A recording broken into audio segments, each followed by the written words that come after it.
Top stories. Our top story this morning may be another foggy start. We've got visibility down to a half mile in some spots this morning. Careful with the commute. And to that end, on 24 eastbound near Briley Parkway, it appears traffic is being detoured off the roadway because there's an 18-wheel truck and a car that have been run off the road and up a sign. We've learned that the investigation here has turned into a fatal investigation. We'll continue to track this for more information. But again, that's on 24 eastbound near Briley Parkway. The roadway is currently shut down. A 30-year-old man facing a long prison stay after being found guilty for posing as a teenage boy online and then grooming a 12-year-old Putnam County girl. News 2 reports he was busted sleeping in the girl's bed. Roll around and put your hands behind your back. Omar Lundy, a 30-year-old man pretending to be 15 in handcuffs after a mom caught him in her 12-year-old daughter's bed. What are you doing, man? What are you doing here? The victim and Lundy met on YouTube and things escalated. He was let into the house by the victim late at night with her parents asleep at the time. And when the parents discovered Omar Lundy in the girl's bed, he threatened them with a gun. Now, Lundy faces 37 years in prison when he is sentenced in January. By the way, that report with News 2 is Sarah Smith. The first official report about this month's deadly cargo plane crash in Kentucky. Federal investigators now releasing new photos. It shows one of the engines separating from the plane as the jet's lifting off the ground. And that's what investigators have focused in on. The NTSB zeroing in on the 34-year-old MD-11's left pylon, the component that attaches the engine to the wing, reporting evidence of fatigue cracks in addition to areas of overstress failure. That's ABC's Sophie Flay. 14 people were killed, including 11 people on the ground. Market numbers brought to you by Beacon Capital Management, online at beaconcm.com. From ABC, even after a blockbuster earnings report from tech company NVIDIA that bolstered early morning trading, Wall Street ended the day with a big swing into the red as hopes for interest rate cuts dimmed. The S&P 500, which had posted one of its best mornings since the spring, lost it all and ended the day down 1.5%. The Dow Jones lost 386 points, and the Nasdaq also posted a loss of 486 points. A tough day for Verizon as they begin their latest round of layoffs, estimated to affect more than 13,000 workers over the next several weeks, accounting for around 20% of the company's 100,000-member workforce, and will be the company's largest layoffs ever. Chuck Sievertson, ABC News. And right now, we've got stock futures a little mixed. Dow futures plus 158. The Nasdaq futures are down 43. And the S&P futures are up by 2. That's the latest news. Traffic is next. I'm Joan Jones, WTN News.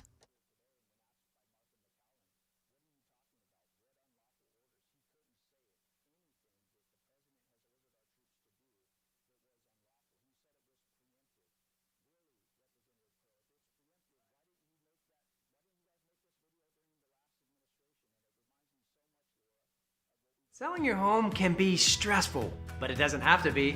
Get a guaranteed offer from Marks Behn Real Estate. There are no showings, no open houses, no stress. Work with the #1 real estate team in the U.S. and close with confidence. Go to marksbehn.com today.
Okay, so there is a dense fog advisory going on until 8 o'clock this morning. Visibility down to a half mile, some spots, a quarter mile, others. It may take you a little extra time to get in. Also, just be advised that 24 eastbound is shut down this morning at the Briley Parkway South exit ramp. There is a tractor-trailer truck and a car involved in a fatal accident on that roadway, on that exit ramp. They're up the embankment. Both the vehicles are up the embankment this morning, and police are out there. This is a fatal investigation. So 24 eastbound at Briley Parkway shut down this morning, and there is a huge backup all the way into Nashville because of it.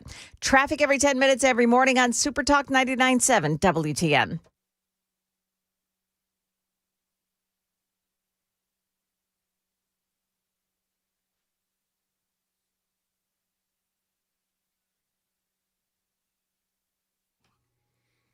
.506, Nashville's Morning News on Super Talk 99.7 WTN. Good morning to your friends, and welcome on in. It is a Fry-yay, Joan Jones, and I can't say how loudly yay I am excited to that it's Friday. Yeah. That's what I said. Another fatal crash on 24. It's the most bizarre scene. We have seen how many in the last couple of weeks? Yeah. It's crazy and incredibly sad, too. So that is going to be that 24. tractor trailer. Yeah, 24 at Briley Parkway or Thompson Lane. You know, it's different on either side of the roadway. But you've got to take one other way to go around it. So, of course, that would be Murfreesboro Pike or Nolensville Pike. You're saying 24 east, west, north, south? East side. East side. Okay. Yeah. Yeah, because, it feels like just several times in the last couple of weeks, we've had these fatal crashes, especially on 24. So that one's the most bizarre looking one. Like in my head, I'm trying to figure out what happened here. Because you said the car is all smashed up. The back of the car is just destroyed. And there was one person in that car, and that person has died. Okay. The truck, now both the truck and the car are up the embankment, and it is a steep embankment. Okay. So it looks like the truck hit the back of the car.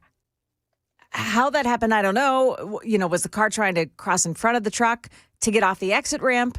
Was a car maybe stalled in lanes Perhaps. or whatever? Because, we're talking about overnight. Perhaps. And Yeah. so you've got to, unless the vehicle, for whatever reason, stopped in the middle of traffic lanes, maybe it was off to the side of the road and the truck hit the car off the side of the road. I don't know. We don't know. But suffice to say, 24 is going to be a wreck. Any word on when that's going to open back up? They do not have a word on it at this point. I just checked on that. There's no estimation yet. All right. Well, thank you, Joan, and keep us updated. It is 5:08 on Nashville's Morning News. Aftyn Behn strikes again. All right. So I want to talk about Aftyn Behn and what she said yesterday in response to what she said years ago about the city of Nashville. How serious is this? By the way, I've noticed that a lot of the local media, I don't know if you saw this, Joan, a lot of the local media have ignored this story of Aftyn Behn saying that she hates Nashville. And I'm to not their credit, Fox 17 is not ignoring it. Yeah. Fox 17, as far as I can tell, Fox 17 is the only local media outlet that is covering it. Yeah. The Tennessean did mention it, but they mentioned it in the framework, the perspective of GOP attacking Aftyn Behn. Here's the thing, though. It's not like she didn't say these words. It's not like, she is even denying that she said it. In the statement that she made yesterday, I've got all the details, but in the statement that she made yesterday regarding this video, she actually didn't even acknowledge the video existed.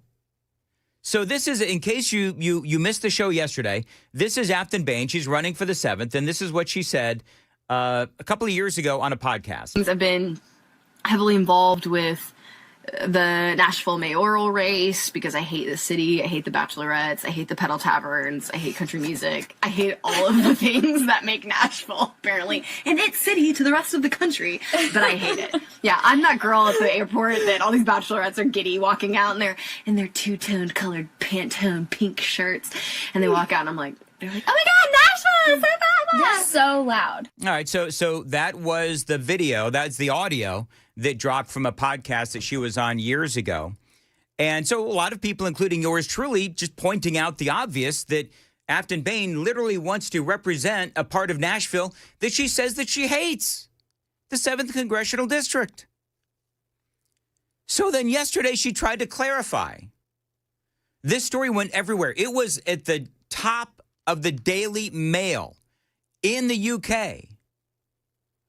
But apparently, not newsworthy enough to be covered in the local media, which I find interesting.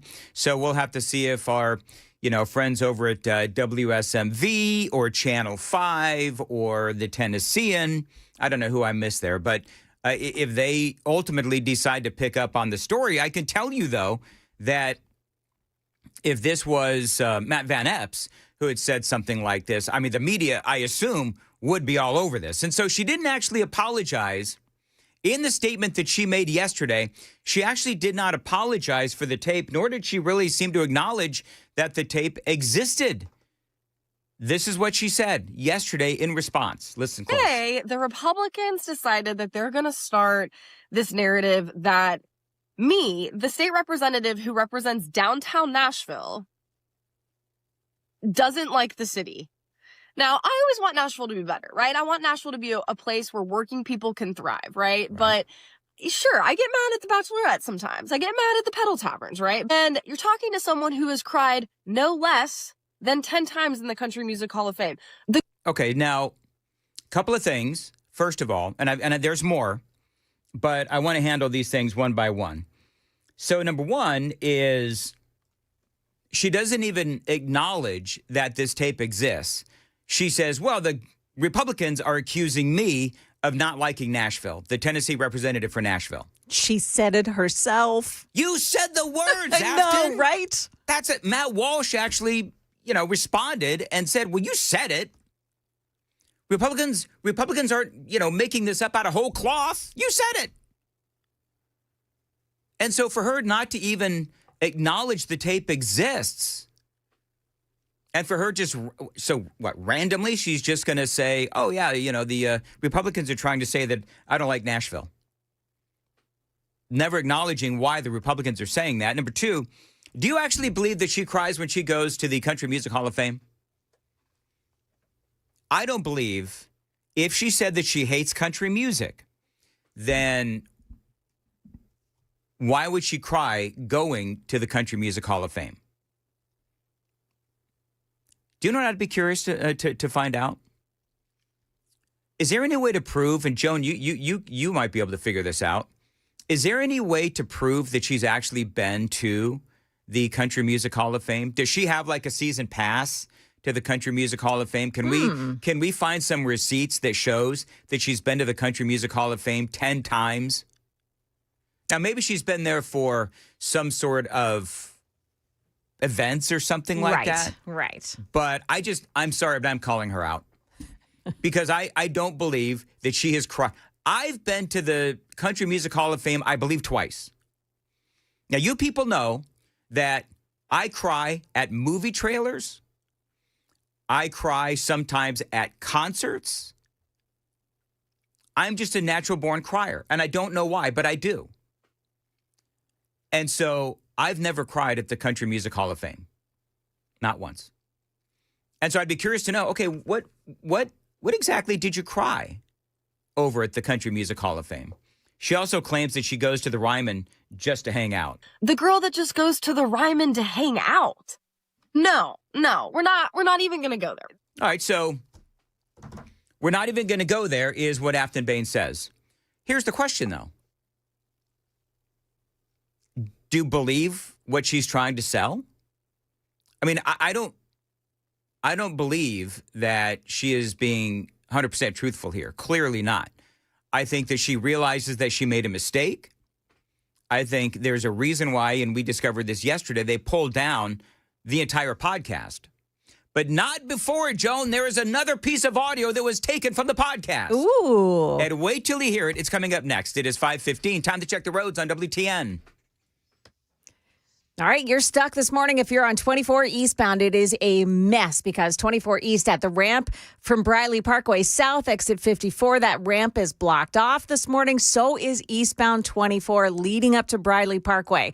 It is stop traffic. Nothing is moving on the roadway this morning. It's because there were two vehicles, a tractor trailer and a car, involved in an accident. Both the tractor trailer and the car are up a steep incline right now. That accident is fatal. So there is currently an investigation going on. So again, 24 eastbound at Briley Parkway, the roadway is shut down. You're going to need to take a different roadway around it. That's going to be Murfreesboro Pike or Nolensville Pike this morning. That's the only way to get around it. Traffic every 10 minutes every morning on Super Talk 99.7 WTN. Thank you, Joan. 5:15, Nashville's Morning News. As far as your weather goes, I don't have my official weather forecast in front of me, Joan. Here's what I'm seeing. Yeah. I am seeing some rain possible in the afternoon. And I'm seeing cloudy and rainy like all day. Is that what you're seeing? Yeah. Plus, there's a dense fog advisory right now through 8 o'clock this morning. Pretty foggy again today. Same thing. Okay. And there's a low chance of severe weather this evening. So it's just going to be your garden variety rainy day. All right. Very good. Thank you, Joan. I appreciate it. It is 5:16 on Nashville's Morning News. So, Joan, have you heard the additional Aftyn Behn audio from this podcast? No, this is going to be news to me. Well, it's not going to be all that big of a deal because she pretty much falls in line with the rest of the Republicans. Aftyn Behn. But for me, it was like... By the way, she's talking about Donald Trump's victory. Yeah. And how Donald Trump has done, better over the last couple of elections. And certainly he did better this time around. But she's talking about the election of Joe Biden, which Joe Biden won. But listen to what she says about Republicans. I mean, it was this like really honest, raw and naked criticism of white folks in a way that I needed post the election, because I literally Biden won, but racism won, and maybe that's the title of the pod. It's like more people decided that this racist, white supremacist bigot deserved your vote at the ballot box than any other person. So that is Aftyn Behn calling Donald Trump a racist, white supremacist bigot. Now, that falls in line with the rest of the Democrats. I mean, I don't believe that is all that earth-shattering that Aftyn Behn would say something like this. But Donald Trump did receive a ton of the black vote this time around. But I don't know what she means when she says Joe Biden won, but racism won. Like, what does that mean? I don't even know what that means. Because if Joe Biden won, or is she saying that Joe Biden is the racist? I mean, obviously not. So calling Donald Trump a white supremacist bigot, I'm trying to understand where she's coming from. In each vote, in each presidential election, 2016, 2020, and then 2024, Donald Trump received more and more of, and I'm going to air quote this, the black vote. So did all those black folks vote for Donald Trump because he was a racist, white supremacist bigot? I don't know. I don't know. I don't know what she was saying. She's kind of nonsensical. And so trying to make, rational heads or tails out of some of the things that she says doesn't make any sense to me. But whatever. I mean, this is Aftyn Behn. She is a Democrat. She is running against Matt Van Epps, the 7th Congressional District. By the way, in case you don't know, voted overwhelmingly for President Trump at over 61% last time around. So what is weird is that, again, not to belabor the point, and maybe I've just missed it, but I have not seen any standalone stories from WSMV, Channel 5. And I know that Channel 5 is so busy looking for white supremacism. There's no room for any other news at Channel 5 except their, by the way, can I ask this question? Joan, how prevalent is white supremacism in Tennessee if they need an investigative reporter to find it? That is a really good question. I'm asking the question. Yeah. Because that is literally all that Phil Williams seems to be focused on these days, to the point where it's just, I mean, I'm going to be honest with you, it's become kind of a joke. Meantime, you got, Jeremy Finley over there at SMV that is doing really good work. So I don't know what's going on over there at Channel 5, but whatever. But I don't see a lot of standalone stories. Now, my phone has just gone off, which tells me that somebody may be sending me, nope. I thought that somebody might be sending me a story on the Tennessean that has actually covered this as a standalone story, the whole Aftyn Behn story, but nope. Also, by the way, speaking of the Tennessean, let's also not forget that Aftyn Behn called Tennessee racist in that piece that she wrote for the Tennessean back in 2019. This is what she said. Again, it was an opinion piece. She said, Tennessee is a racist state, and so is its state legislature. This is something that, again, she wrote back in 2019. That was when she was aligned with, and still is, aligned with Justin Jones. And that whole crowd, she was calling Tennessee racist because of the bust of Nathan Bedford Forrest that was in the state capitol. And she described it racist policies of the state of Tennessee. So she says, and this is the actual quote, let me be clear, Tennessee is a racist state. Racism is in the air that we breathe. So that is Aftyn Behn. And so we'll have to wait and see if this, I don't know, do you think, yes or no, Joan, do you think this is going to impact the 7th Congressional District? I have so many people engaging with me on this particular story and what she is saying, what she has said, what she has written, and how she feels about the district that she wants to represent. The fact that the Daily Mail and some of these foreign media outlets are actually covering this more than the local news. I find that fascinating. But beyond all that, so do you think this will actually have much of an impact? Because the left is so entrenched in anti-Trump, orange man bad. And as I said yesterday, I think it was either during this show or the podcast that I recorded with Chris yesterday. But the Democrats, these are people that actually don't really care much, it seems to me at this point, about substance.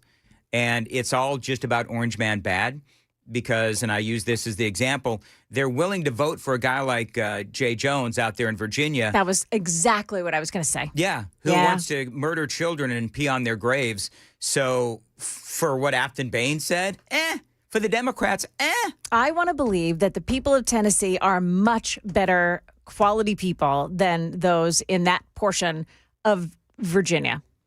Because the people that voted for him are all the ones that are right around Washington, D.C. Right. I believe that the people of Tennessee are better people than that. Yeah, I hope so. I do hope so. But you know what? For me, the Democrat Party for the state of Tennessee, I think that they are right up there with, you look at Justin Jones, you look at Justin Pearson, you look at Aftyn Behn, you look at Gloria Johnson, you look at all these folks, and, they're just as crazy as those 6 Democrats who came out with that video telling our members of the military to not follow orders that they may deem illegal. I mean, it's the same mindset, whether it is, the Democrats here in the state of Tennessee or at the national level. So I don't know. We'll continue to follow this. I think it's going to be really interesting. I find this story fascinating. Number one, who covers it, who doesn't cover it, and what she has said and what she is saying now and what she is not acknowledging, which is the video. It is the original video. It is 5:23 on Nashville's Morning News. Joan, was coming up in the news at 5:30. Some little bits of information that we have learned about that accident on I-24 this morning that has traffic shut down at Briley Parkway. Coming up here at 5:30 on Super Talk 99.7 WTN.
529, Nashville's Morning News on Super Talk 99.7 WTN. Good morning to you. Hope you're doing well. And welcome on in to a Friday. And it's going to be kind of rainy and gross all day, which I said earlier, I got a little bit of pushback on this, Joan.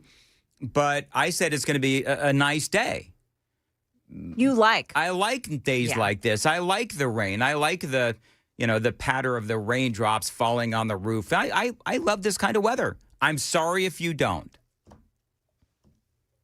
We've got a Daily Dan poll. Do you want to hear it? Sure, yeah, let's do it.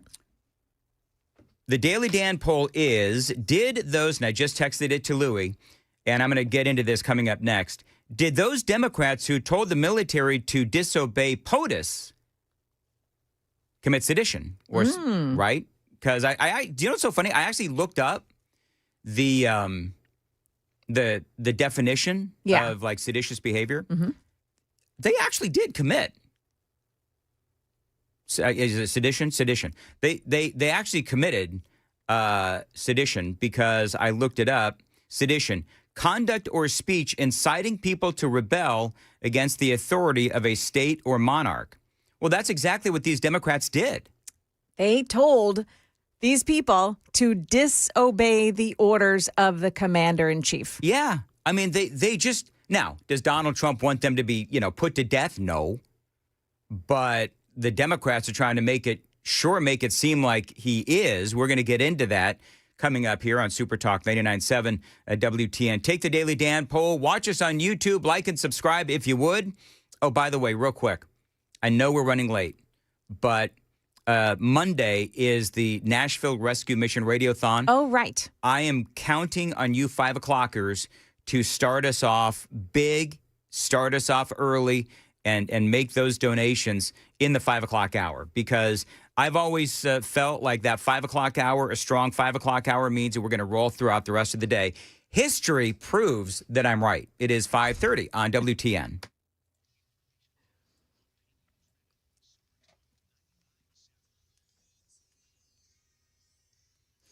Good morning. It is 5:31. I'm Joan Jones with your top stories. Foggy now, showers today, temps nearing 70 this afternoon. There is a low chance of severe weather. I-24 eastbound closed down at Briley Parkway South, exit 54 this morning. And we have learned that 2 vehicles were involved in this crash. It's a tractor trailer and a car. Both are on the grass up the embankment at that ramp. So there is a car, and the back of that car is crumbled. We know that a female driver was inside of that white car. She was taken to the hospital with critical injuries. Channel 4's Joylyn Bukovac there. Now, that's a change to WSMV4's earlier reporting, which had said this was a fatal investigation. She's saying now that she was taken to the hospital with critical injuries. That's good news. Perhaps she could use some of your prayers this morning. Either way, that's going to be the story on I-24 eastbound. It'll be shut down for quite a while that investigation continues this morning. President Trump's reaction to a video is causing quite a stir in Washington. This is the story Dan was just mentioning. The video from 6 Democrat lawmakers encouraging military members and those in the intelligence community to disobey orders. You can refuse illegal orders. You can refuse illegal orders. You must refuse illegal orders. No one has to carry out orders that violate the law or our Constitution. President Trump is calling it seditious behavior punishable by death. ABC's Rachel Scott with some reaction from Washington, D.C. Over here on Capitol Hill, Democrats start to accuse the president of inciting political violence. Senate Minority Leader Chuck Schumer starts to call Capitol Police asking for extra protection for the members that were featured in that video. And even some Republican lawmakers, all the way up to the Republican Speaker of the House, are clearly uncomfortable by what the president is saying. Now, the 6 lawmakers have not said which orders they're referring to in that video, but it comes at a time when the U.S. military has conducted lethal military strikes against the alleged drug-carrying vessels in the Caribbean and Eastern Pacific. Some are saying that those strikes are not legal. That is the latest news. We've got traffic ahead. I'm Joan Jones, WTN News.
Okay, so the situation has not changed on I-24 this morning. The eastbound ramp to Briley Parkway South, that's exit 54, is closed down. And the delays on I-24 are all the way back into the Nashville area this morning. A great place to avoid, and the way to do that is to use either Murfreesboro Pike or Nolensville Pike through the Briley Parkway area. By the way, I put a picture of these vehicles. It's a tractor trailer and a car on the grass up an embankment. It's on my account on X. You can find me there, Joan Jones at WTN.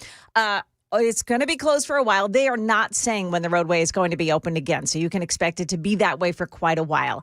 Traffic every 10 minutes every morning on Super Talk 99.7 WTN.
.539, Nashville's Morning News on Super Talk 99.7 WTN. Good morning to you, friends. So as I was saying, Joan, 5 o'clockers, we need you to give on Monday for the Nashville Rescue Mission Radiothon. And if you don't give for me, that's fine. You give for the people at the mission. Yep. And for Joan. Because people are tired of hearing me. They want to hear you. And you're going to be there with me at the mission. Yes. So It's going to be very exciting. This is going to be your first time. And so we're going to have a lot of fun. We're going to raise a lot of money.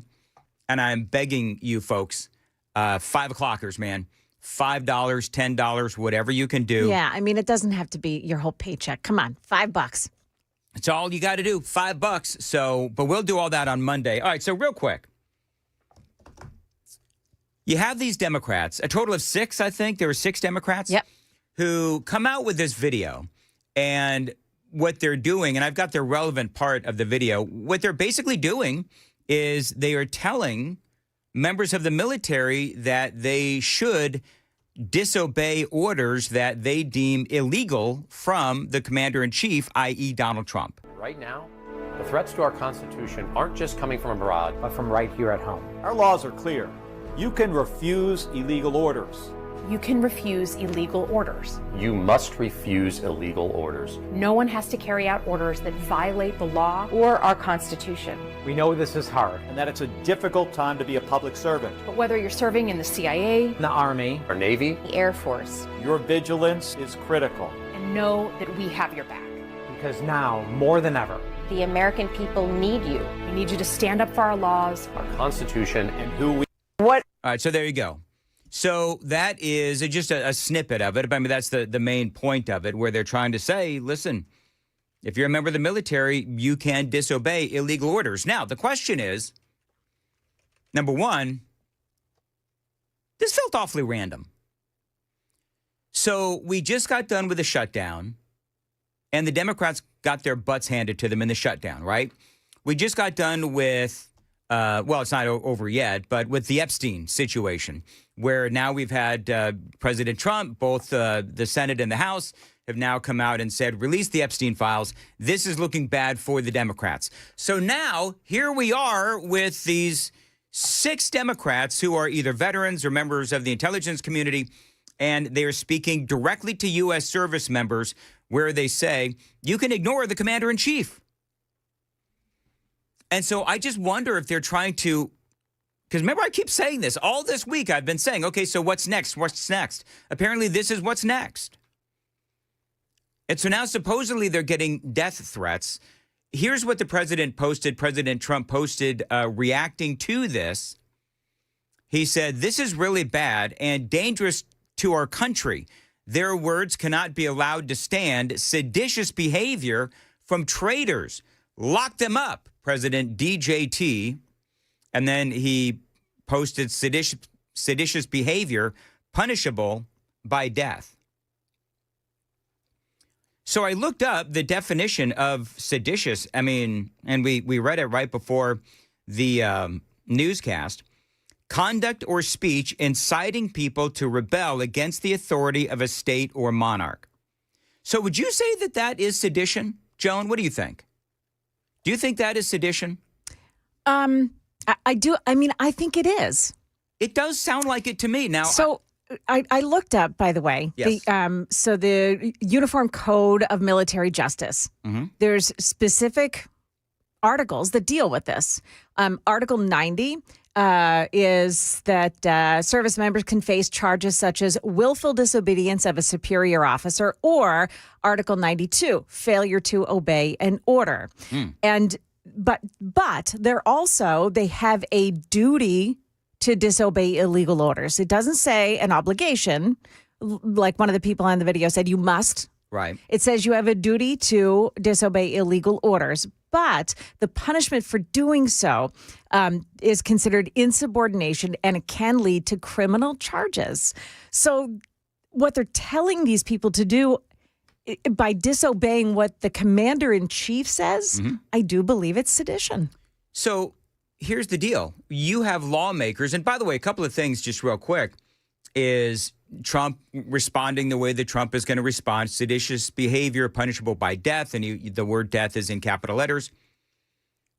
But here's the deal. If you're a member of the military and you decide to listen to these elected lawmakers and you decide that you are going to not carry out an order that was directed by your commanding officer or the president or whatever, well, you can be held accountable for that. And so where are all these politicians going to be, these Democrats going to be, if you have these members of the military that are saying, well, these lawmakers told me that I should not obey the commander-in-chief if I deem something as illegal. Okay, well, what is illegal? That would be my next question. Because just because a member of the military says, well, that's illegal, doesn't necessarily mean that it is. So what these Democrats are doing is they're trying to embolden members of the military into what, some sort of a coup kind of a thing? I mean, to me, the whole thing just, it reeks of, it's bizarre, number one. It is random, number two. And number three, and I've got this audio, one of these Democrats was on Fox News with Martha McCallum, and he couldn't name one thing that the president has done that is actually illegal from the sense of utilizing the military. And I've got that audio, but our Daily Dan poll on YouTube, Louis, who is in for Sam today, how did we frame the question and what are people saying? So we asked, did those Democrats who told the military to disobey POTUS commit sedition? 92% said yes and 8% said no. Okay, so 92% said yes and 8% said no. And that's all fine, well, and good. So the majority of the audience does believe that they did. So I wonder if the follow-up question, all right, so then here's my question, Joan. Just because we believe that they committed sedition, it doesn't necessarily mean that we want them lined up with a firing squad. Right. But that there can be a serious case for them committing sedition. So now you have one of these politicians, Jason Crow. Maybe you've heard this audio already, but this is a guy named Jason Crow who is on with Martha McCallum, and she's asking him for specifics. Can you tell us specifically what it is that you're talking about? What did Donald Trump order you to do or order the military to do that was illegal? What law are you talking about that's being broken? And then you said that he's implying that he might do something that they wouldn't want to uphold or follow through with in the future. What are you talking about specifically? Yeah, I appreciate you asking. Well, number one, the protests at Lafayette Square in the first Trump administration where he said, can't you just shoot them? Can't you just shoot them in the legs or something? That's his direct quote. And of course, the then chairman of the Joint Chiefs of Staff. That was not a military order. That was a comment. Yeah, see, that's what they're, and you're going to notice through this whole thing where they're just taking comments, and some of these comments, honestly, are probably taken out of context, but they're taking comments and that the president may have made either on social media or he is accused of saying, and making it seem like that was actually a direct order from the president. When that's coming from the president of the United States to your generals, don't you think that's a request? That's I'm a question? asking specifically number two, what you're talking about. Yeah, number two, he's also threatened to send the military into Chicago and other cities to, quote, go to war with those cities. Right? That is a very, very disturbing thing. Number three, he's also alluded to sending troops to polling stations, which is actually a violation of U.S. law. U.S. criminal law prohibits troops from going to polling stations. And he's alluded to that. So those are just one of many examples. You're talking about Donald Trump illusions. You're not talking about actual policy. You're not talking about things that are members of our service members who we revere and respect are actually being asked to do. So yeah, I mean, he has no concrete example of Donald Trump asking our military to do anything illegal. I think this is a narrative grab. I think this is obviously like a publicity stunt, and these Democrats are trying to, number one, control some sort of a narrative and keep hold of the headlines. And they also baited Donald Trump into reacting the way that Donald Trump reacted, which is sedition equals death. So now they get to play the victim card by trying to say that Donald Trump is telling his supporters that they need to be either killed or that they ought to be brought up on charges and put to death. So when you see this video on all over the place, when you see this video on social media, I think a lot of people scratch their heads and they say, what exactly are they talking about? Are they talking about Martha, not allowing gunboats to make it to the United States carrying drugs? No. Is that what you're talking about? Martha, here's a novel idea. How about we actually prevent things from happening before they become a problem? I think that's what they're trying to do. What you're saying is we have to wait until there's a problem to respond to that problem. No, I'm not. Right? As a military officer, what I think is important is we train people, we give them information, we prepare people for challenges coming down the pike. That is what I did as a commander in the military. That's what I'm doing now, as we are standing by our troops. We are reminding them of their obligation. Order from the commander? By the way, she asked 4 times. 4 times. What specific order did the commander-in-chief give the military that was illegal? I don't want to wait. That we are asking our military to carry out.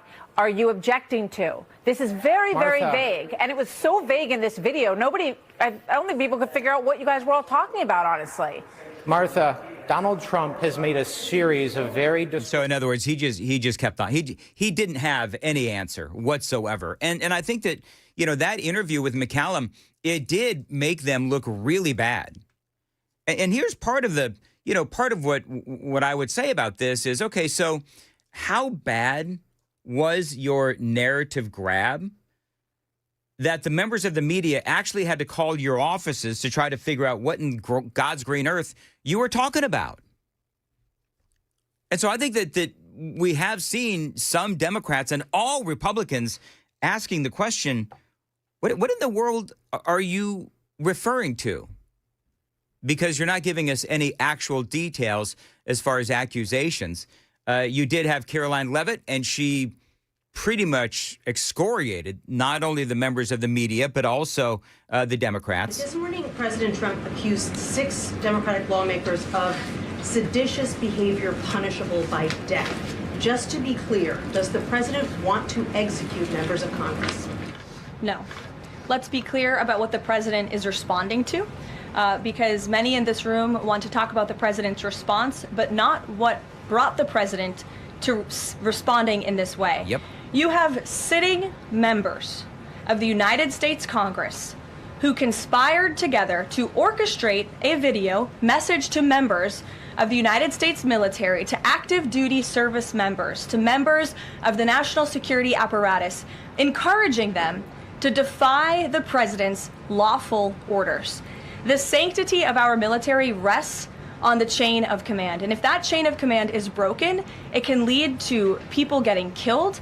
It can lead to chaos. And that's what these members of Congress who swore an oath to abide by the Constitution are essentially encouraging. We have 1.3 active duty service members in this country. And if they hear this radical message from sitting members of Congress, that could inspire chaos, and it could incite violence, and it certainly could disrupt the chain of command. And here's the other thing. Isn't it up to the elected members of Congress if they want to stop the president? They need to do it legislatively. Not calling on the military to not listen to the commander-in-chief. These 3 members of Congress, I will also add, knew exactly what they were doing. You look at Alyssa Slotkin. She's a former member of the CIA. Mark Kelly was a captain in the U.S. Navy. Maggie Goodlander was a naval officer. And notably, she is also the wife of Joe Biden's national security former advisor, Jake Sullivan. And so these members knew what they were doing. They were leading into their credentials as former members of our military, as veterans, as former members of the national security apparatus to signal to people serving under this commander-in-chief, Donald Trump, that you can defy him and you can betray your oath of office. That is a very, very dangerous message, and it perhaps is punishable by law. I'm not a lawyer. I'll leave that to the Department of Justice and the Department of War to decide. Uh-oh, so does that mean that the Department of Justice is going to get involved in this? You know what? Maybe they should, be honest with you.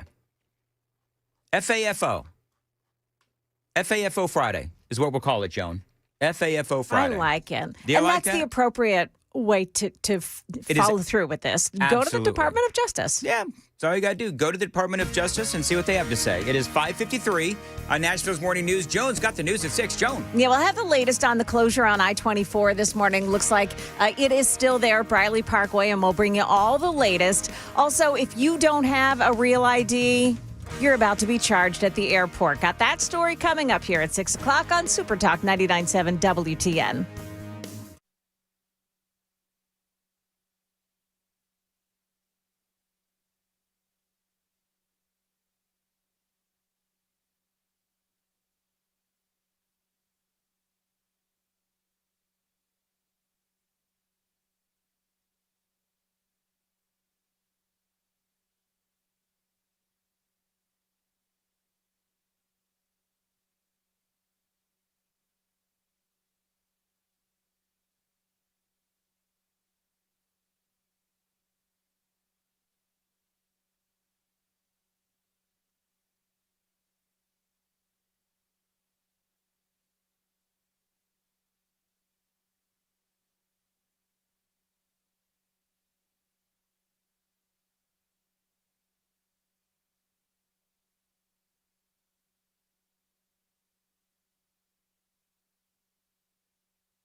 5:58, Nashville's Morning News on Super Talk 99.7 WTN. Good morning to you, friends, and happy Friday to you. To be a fly on the wall as Zoran Mamdani goes to the White House today. How do you think that's going to go? I don't know if it's going to go very well, but I'm here to tell you that he had an interview. I think this was with local New York TV. And I'm going to play the video and the audio coming up here at some point in the next hour.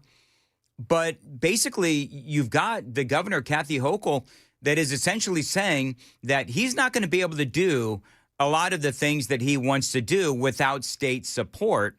And all of a sudden, you've got these Mamdani supporters who are all up in arms. And it's like, oh, wait a minute. So you're telling me that your Lord and Savior, Zoran Mamdani, lied to you about what he would be able to do? And you're shocked by that? And so now the question is, who are the Democrats in New York? Who are they going to be angry with? Are they going to be angry with Mamdani, or are they going to be angry with Kathy Hochul? But I guess the question is, okay, so what exactly is going to happen when Mamdani shows up at the White House? This was Caroline Levitt yesterday. I will just add, it speaks volumes that tomorrow we have a communist coming to the White House, because that's who the Democrat Party elected as the mayor of the largest city in the country. I think it's very telling, but I also think it speaks to the fact that President Trump is willing to meet with anyone and talk to anyone and to try to do what's right on behalf of the American people, whether they live in blue states or red states or blue cities, in a city that's becoming much more left than I think this president ever anticipated in his many years of living in New York himself. All right, so there you go. We'll have to see how that goes with Mamdani and the Donald. It is 6 o'clock on WTN.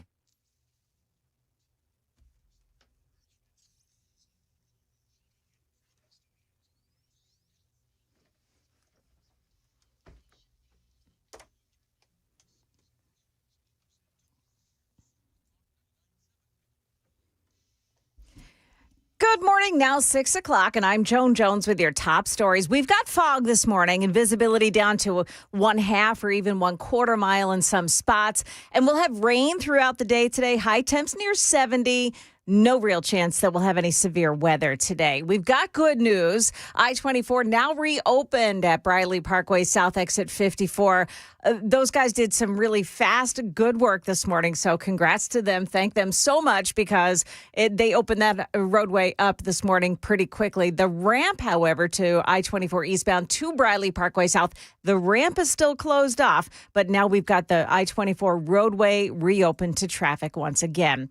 Well, don't have your real ID. You got to be prepared to pay up when you walk through the screening line at the airport. It's now an $18 fee. Here's Sean Cudahy. He's senior aviation reporter for The Points Guy. The officers, there's a little bit more legwork on their part when you go up to a checkpoint if you don't have the real ID. So I think there's a combination of paying for the new technology and also, the inconvenience, so to speak, for the officers to have to go out of their way to screen these passengers that don't have the standardized ID. Cudahy, however, says he doesn't believe this will affect many people or hold up the screening lines.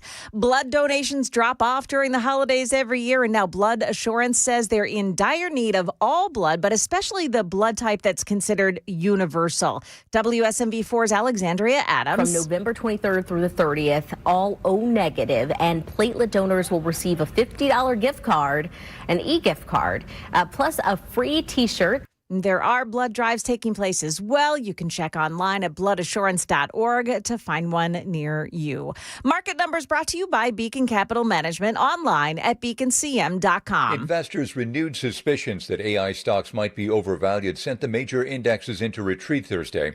The Dow Jones gave up 386 points to close at 45,752. The S&P fell 1.5%. The tech-heavy Nasdaq stumbled more than 2%. President Trump has lifted last summer's 40% tariffs on Brazilian imports. That includes beef, coffee, and cocoa. Verizon has confirmed the rumors that it will cut more than 13,000 jobs as it tries to shrink costs and restructure operations. The wireless company says it also plans to convert 179 corporate-owned retail stores into Verizon franchises. After a trial run in Canada last year, McDonald's is releasing a limited edition meal inspired by the Grinch this holiday. It features a first-of-its-kind menu item, dill pickle Grinch salt McShaker fries. Fries served with dill pickle seasoning on the side. Jim Ryan, ABC News. It's making me hungry right that now. Sounds nasty. Do you think? That sounds disgusting. I'd be willing to try it. Okay. Yeah. I think, Dan, that we should have you try it too. How about no? I'm very specific as to the foods that I eat. Everything I eat is boring. Not a lot of spice in that kind of stuff. I just like it plain and simple. You're a plain and simple kind of guy. Sadly, yes. Yeah. Dow futures right now are plus 104. NASDAQ futures are down 106. S&P futures are down 11. That is the latest news. We've got your weather and traffic coming up next. I'm Joan Jones, WTN News.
Okay, again, that good news this morning that 24 eastbound at Briley Parkway, the roadway has been reopened. Still very heavy, very slow, getting all that traffic back out of there this morning. But you still do have that tractor trailer and car that's stuck on the ramp. It's actually on the grassy part of the ramp. Up a steep incline this morning. Those two vehicles are still there. And they also have the 24 eastbound side exit to Briley Parkway South. It's still closed off this morning. So just know that that's still closed off. But the roadway itself has been reopened this morning. Got a dense fog advisory as well through 8 o'clock this morning. It's down to a quarter of a mile in some spots. Traffic every 10 minutes every morning on Super Talk 99.7 WTN.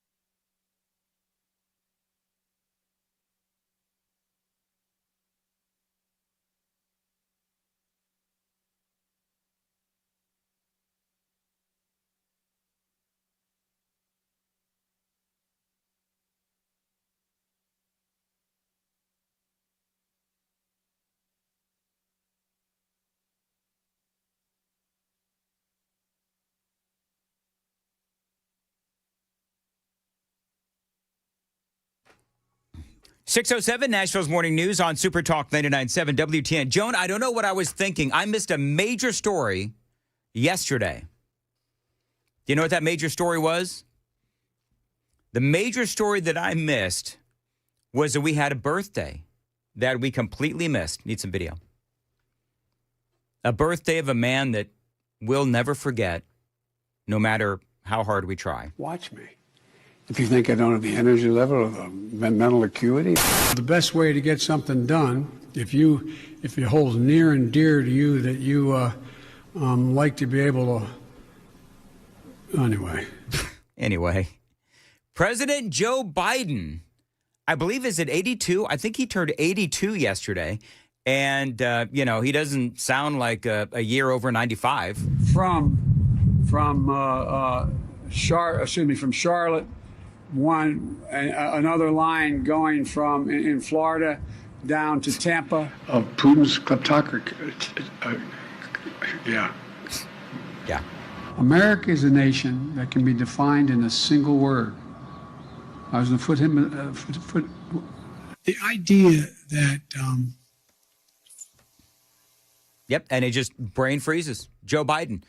So the president, of course, the former president getting older, I don't know why, they keep trotting him out, and it just doesn't look good. It doesn't look good for the former president, and everyone knows that his presidency, it seems like from all sides now, all sides have been admitting that there was a cover-up over his clear cognitive decline. And so that video, of course, just proves it. And for Joe Biden, I'm sure that it was a very happy birthday I guess it was on November 20th, which was yesterday. So happy birthday to the former president.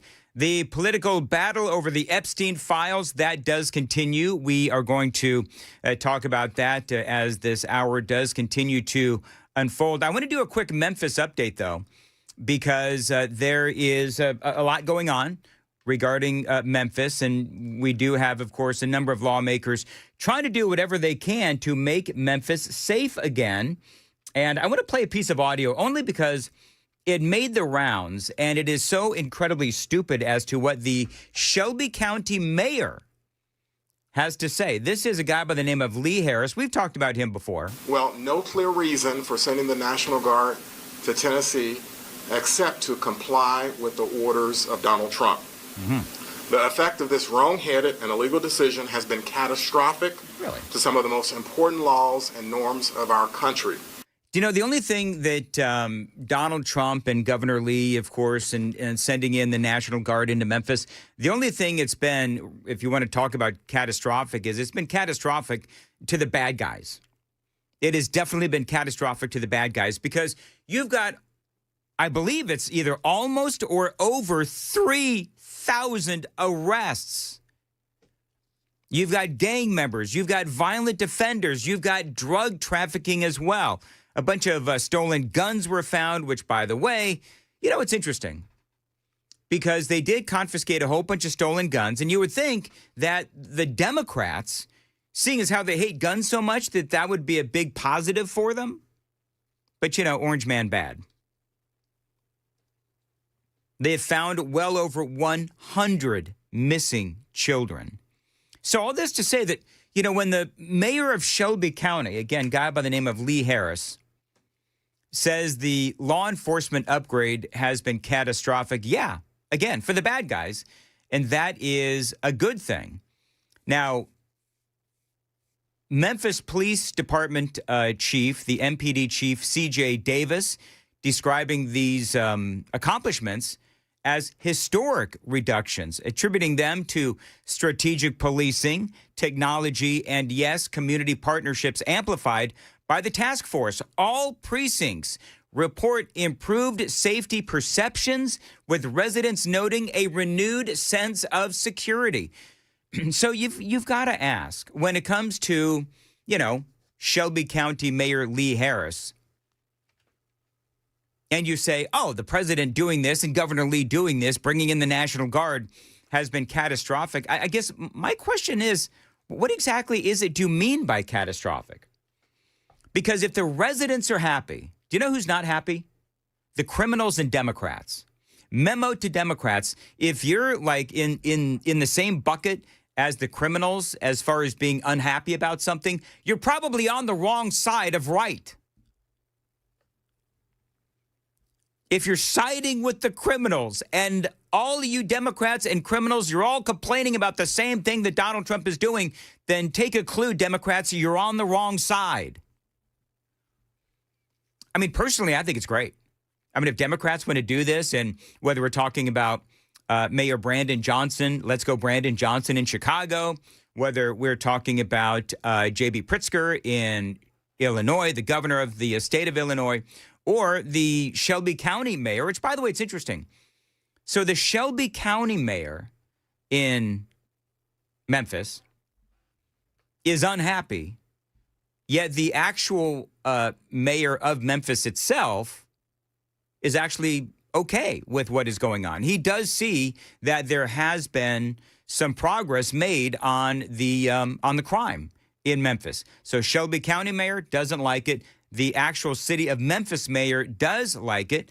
Senator Marsha Blackburn was on this show yesterday, and she says, oh, yeah, good things are happening. Memphis is safer today. You look at these numbers, and that violent crime rate being down, the carjackings being down 60%, assault being down 60%, and you know that Memphis is safer. I was in Memphis on Friday, and you know, every person that I talked with, I talked to someone who said they had been back to Bill Street 2 times to see entertainers they wanted to see. Mm-hmm.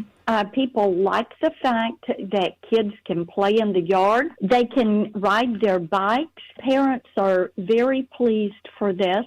Memphis, we are determined it is going to be the safest city in the United States. All right, so that is Senator Marsha Blackburn on this show yesterday talking about how the Democrats are doing everything they can to block making progress against crime and criminals and the drug cartels and illegal aliens and all of these other problems that these cities have. And as I said, Democrats are on the wrong side of right. It is 6:15. Time to check the roads on WTN.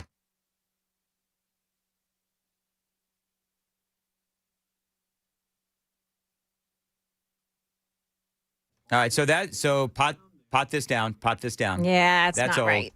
You know, every time it's Jay Harper, we You know no it's not offense to right. Jay, but Yeah. we know that that's from yesterday afternoon. So, Joan, can you tell us while we figure out why the more recent file is not uploading from Pennsylvania? Yeah. So, okay, 24 eastbound side at Briley Parkway. Yes, it's open again, but it's still really jammed up. It's also jammed on the westbound side as everybody's still looking at what's happening on the other side of the roadway. However, you do have the 24 eastbound on-ramp from Briley Parkway. That's closed as the continuation of the investigation there. It was a tractor trailer and a car involved in an accident. Things are looking pretty good this morning on 40 as you make your way in, 65, a little slower around the Goodlettsville area. And you do have some fog to worry about once again this morning. Traffic every 10 minutes every morning on Super Talk 99.7 WTN. Thank you, Joan. 6:16 on Nashville's Morning News. Mostly clouded today.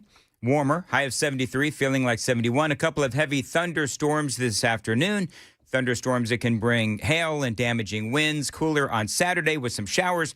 Sunday, a high of 66 and sunny. Appreciate you listening to Nashville's Morning News on Super Talk 99.7 WTN. So there is good news out of Memphis. We've been reporting that the numbers are actually, when it comes to crime, the numbers of crimes are going down. The numbers of criminals being arrested, that number is going up. They actually arrested, I heard Joan talking about this. They arrested a guy posing as a TBI agent. I thought this was interesting. According to a press release dated November 18th of 2025, the suspect, 47-year-old Andrew Lee, was arrested on a charge of criminal impersonation. Task force members initially spotted Lee back on the 14th in a silver Toyota Tacoma, which he used to pick up a female pedestrian. The sequence of events led the officers to a consensual interaction with Lee, during which he presented what he claimed to be TBI credentials. The task force, in performing their due diligence, quickly discovered the falsity of Lee's assertions. He had, it turned out, never worked for the TBI. So now, you know, it is stunning to me, and we spoke about this with Senator Blackburn yesterday, but we still have the legal battles going on. Right now, we do have this judge in Nashville that has said that this deployment is illegal. And Tennessee Attorney General Jonathan Skrmetti has filed an emergency motion, so we'll have to see what happens. By the way, there's another story out there that are making heads explode, and that is that Memphis could get up to 1,000 Tennessee National Guard troops next year. Now, I don't know, Joan or Louie, can you Google for me or Grok for me how many Tennessee National Guard troops are in Memphis right now? Because I should have known, I should know that, but I don't. Because you got all these different, you've got like, how many different agencies? Like 10, 11 different agencies that all make up this Memphis Safe Task Force. About 800. So we have about 800 Tennessee National groups, Tennessee National Guard troops. Mm-hmm. All right. So another 200, I guess. That would make up 1,000. I didn't see that they said that they're going to get 1,000 more Tennessee National Guard troops. They're saying that Memphis could get up to 1,000 Tennessee National Guard troops. So that means that they're going to increase that number by, I guess, 200. Yes. So, yes, which I think is fine. I mean, if that's what they want to do, fine. I mean, I don't have a problem with that. Probably, roll in and out. Like some guys, they've got to have days off, right? So it's not 1,000 guys on the street, 1,000 National Guard troops on the streets all at once. Right. No, I mean, they as you said, roll them in, roll them out. But I think that, honestly, I don't believe that you can ever go wrong with more law enforcement. Can we just, that blanket statement, I would actually ask, someone like an Aftyn Behn or some of these knuckleheads on the Metro Council. So can you ever have too much law enforcement? I mean, I understand that, there are going to be people that are going to say, oh, they're abusing their authority and police state and all those other kinds of things. I get that, and I do understand that. But when it comes to a place like Memphis, where you're simply trying to reinvigorate, for example, was it Beale Street? Is that what it's called out there? Beale Street? Where all the barbecue and all the clubs are. I think that's what I know that I refuse to go to Memphis just because I'm scared for my safety. Louis, have you been to Memphis? I haven't been in a while. Do they call it Beale Street? Is that where all the barbecue? Okay, Beale Street. Beale Street, yeah. There you go. So they're trying to revitalize Beale Street, and they're trying to do whatever it is they can to make Memphis safe again. As a matter of fact, I love what State Senator Brett Taylor is doing, where he's going to a different Memphis eatery like every weekend or something like that. I love that he's doing that because, again, and I know that there's going to be all kinds of people hating on Memphis, but here's the reality. The reality is that if Tennessee can make Memphis great, I guess Memphis was great, way back during the Elvis days, I guess. I don't know, whatever. But if they can make Memphis great again, then that is going to simply make Tennessee even better. So that's why, I don't know about you, friends, I am personally rooting for Memphis. I am. I want Memphis to do better. I do. But you need all of these stupid, moronic judges to get the heck out of the way. It is 6:21 on Nashville's Morning News on Super Talk 99.7 WTN. Joan, based on that last segment, I'm going to go ahead and say it's super duper talk this morning. I'm totally kidding. That's lovely. I'm kidding. People are going to say, that segment sucked, Mandis. I know. I'm just, whatever. Anyway. Joan, was coming up in the news at 6:30. Well, we have lots of fog in some spots this morning. Also, I am watching the cameras as they're finally taking away at least the car that was involved in that accident this morning on I-24 eastbound. We'll have the latest on what's going on there coming up here at 6:30 on Super Talk 99.7 WTN.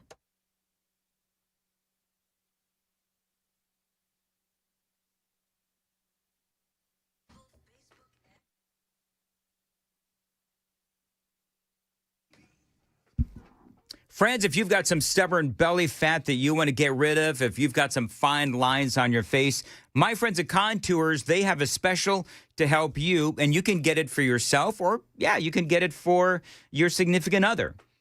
But I got to tell you, with Contours, ContoursLLC.com, you want to check them out. They are certainly known for their belly buster specials. I've been talking about these folks for a long time. Well, now, not only do they have these belly buster specials, but they also have their incredible facials as well. And they've got them both in a nice, handy little package just for you. If you want to try a belly buster special and you want to try a facial, you can. Just call them and ask for the Dan special at 615-236-9960, 615-236-9960. It is, again, you're going to be offered a belly buster special and one of those amazing contours facials. Now, the red light technology, the results are amazing, whether we are talking about your face or that stubborn belly fat. As far as the facials go, fine lines are going to disappear, blemishes are going to go away, and your skin is going to look much better. It's a belly buster treatment. If that's what you're looking for, well, then they can help you out with that too. Most folks lose a couple of inches across the middle. Now, you get both for this special one-time offer, $149. First 10 callers right now to 615-236-9960. You get that special, $149, a belly buster special and a facial for just $149. Ask for the Dan deal, 615-236-9960, ContoursLLC.com.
All right, so we got to figure this out, guys. Yeah, something's wrong. Yeah, so can you call somebody, Louis, if you can, and see if we can figure out why we're not getting the updated traffic? But it's not Louis' fault. There's some sort of a thing in the system.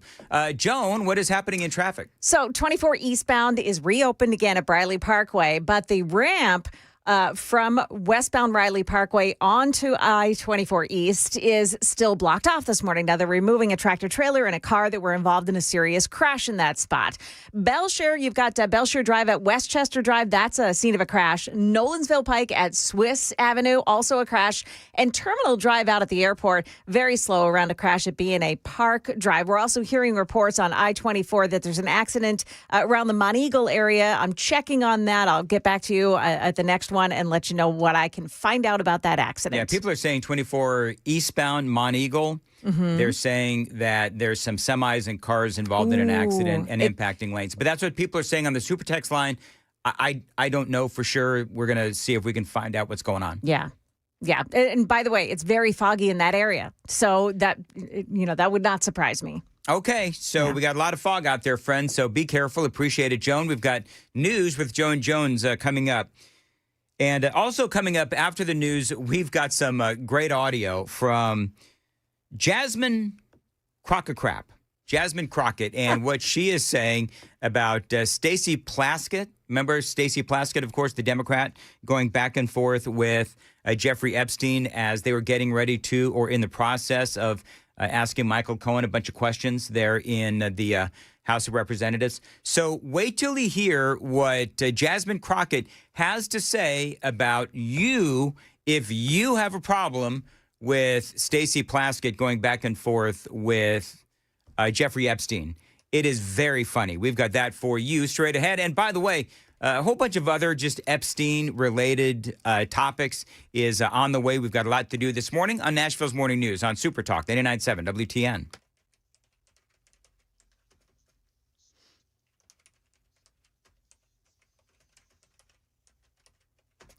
Good morning now, 6:30. I'm Joan Jones with your top stories. An ethics complaint has been filed against a Metro Council member. The residents of the Nations who had opposed a rezoning effort over the summer say Council member Roland Horton doxed them and harassed them in a sustained campaign of intimidation. Here's News 2's Alicia Wemberly. They were unhappy with how he handled the rezoning and say they didn't receive proper notice. The ethics complaint claims Horton tried to intimidate the neighbors who initiated the recall. According to evidence shared in the complaint, an Instagram account called Voice of Nations Lies posted the name and address of one of the neighbors leading the recall effort. That neighbor then texted Horton, accusing him of doxing her and demanding the post be removed. Horton reportedly said he would request the removal. Shortly after, the post was taken down and the account was deleted. Now, the residents are calling for a referral to the district attorney for possible criminal prosecution. Horton says the complaint is a baseless attempt to disparage him. What a scene for folks in North Nashville this morning. About 2 o'clock this morning, police were called to a home on 12th Avenue North. That's where they found a man in his 60s with a gunshot wound to his leg. Some nearby homeowners also reported having a bullet hole in their home. That man, by the way, is expected to fully recover. That is the latest news. We've got traffic and weather ahead. I'm Joan Jones, WTN News.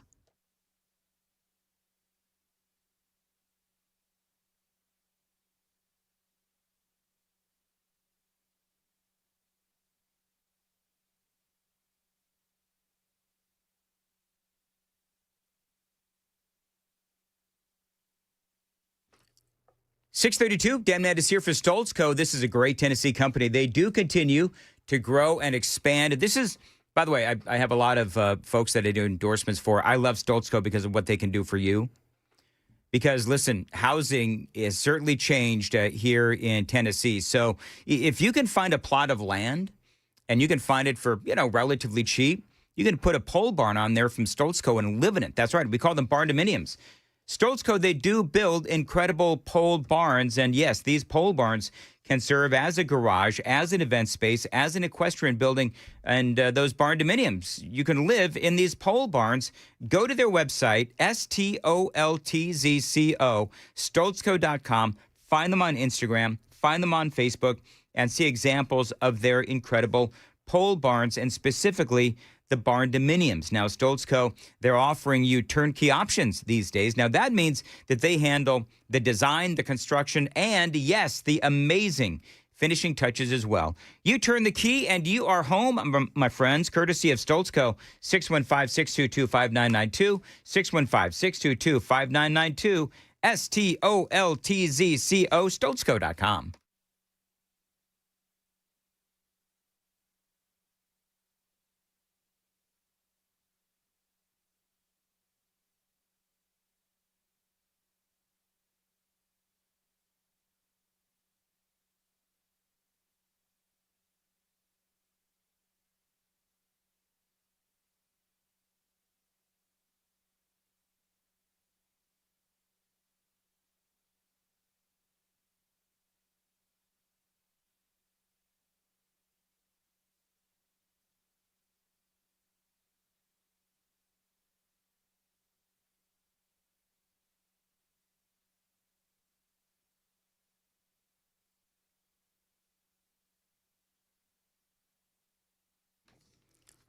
Dan Mandis here for DT McCall's. I have yet another DT McCall's appliance in my home. An amazing, incredible, and really fairly priced refrigerator. That's right. Went in my garage. And when I realized I needed a new refrigerator for the garage, first thing I did is what I tell you people to do. And that is when you need an appliance like I did, just go to their website, dtmccalls.com. They've got all kinds of specials on the best brands of appliances, washer and dryer sets, dishwashers, and refrigerators, and a whole lot more. If you need indoor furniture, if you've got a room to fill, go to DT McCall's, go to their website, go to their stores in person, Carthage, Cookeville, Lebanon, Lafayette, and Franklin. This is a great company, and they've been in Tennessee for over 100 years, 4 generations. If you need it, they've got it. Great selection, great prices as well. And remember, if you buy it, they're going to deliver it for free and haul away the old stuff. Don't forget, dtmccalls.com, 5 locations across Middle Tennessee, Carthage, Cookeville, Lebanon, Lafayette, and Franklin. And that website, one more time, dtmccalls.com.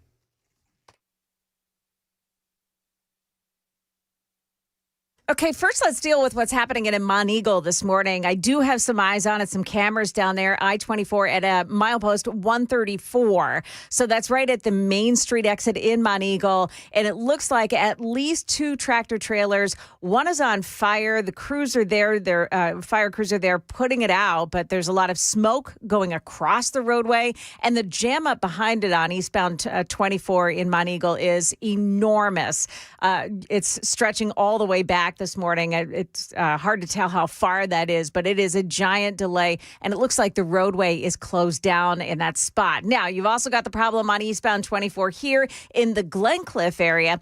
The roadway has been reopened, but if you're trying to get onto I-24 from Briley Parkway South, can't do it. That ramp has been closed off. They're clearing a tractor trailer and a car that were involved in an accident there. Belshire, you've got Belshire Drive at Westchester Drive with a crash involving some injuries, a crash at the BNA on Terminal Drive at BNA Park Drive, and some fog this morning as well. Traffic every 10 minutes every morning on Super Talk 99.7 WTN.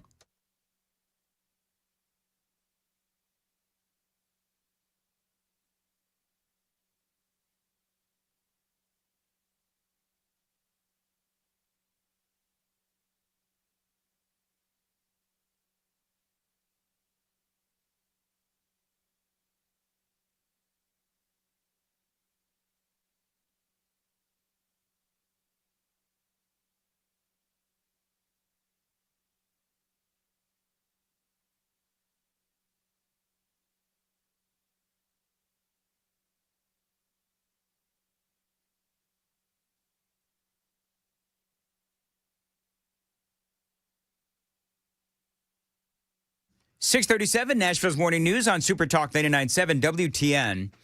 You know what's interesting, Joan? What's that? So apparently people regarding this thing in Monteagle, Yeah. they're communicating via CB radio. I'm seeing that now. Did you see that? Yeah. People are saying on the Super Text line, and it is absolute truth.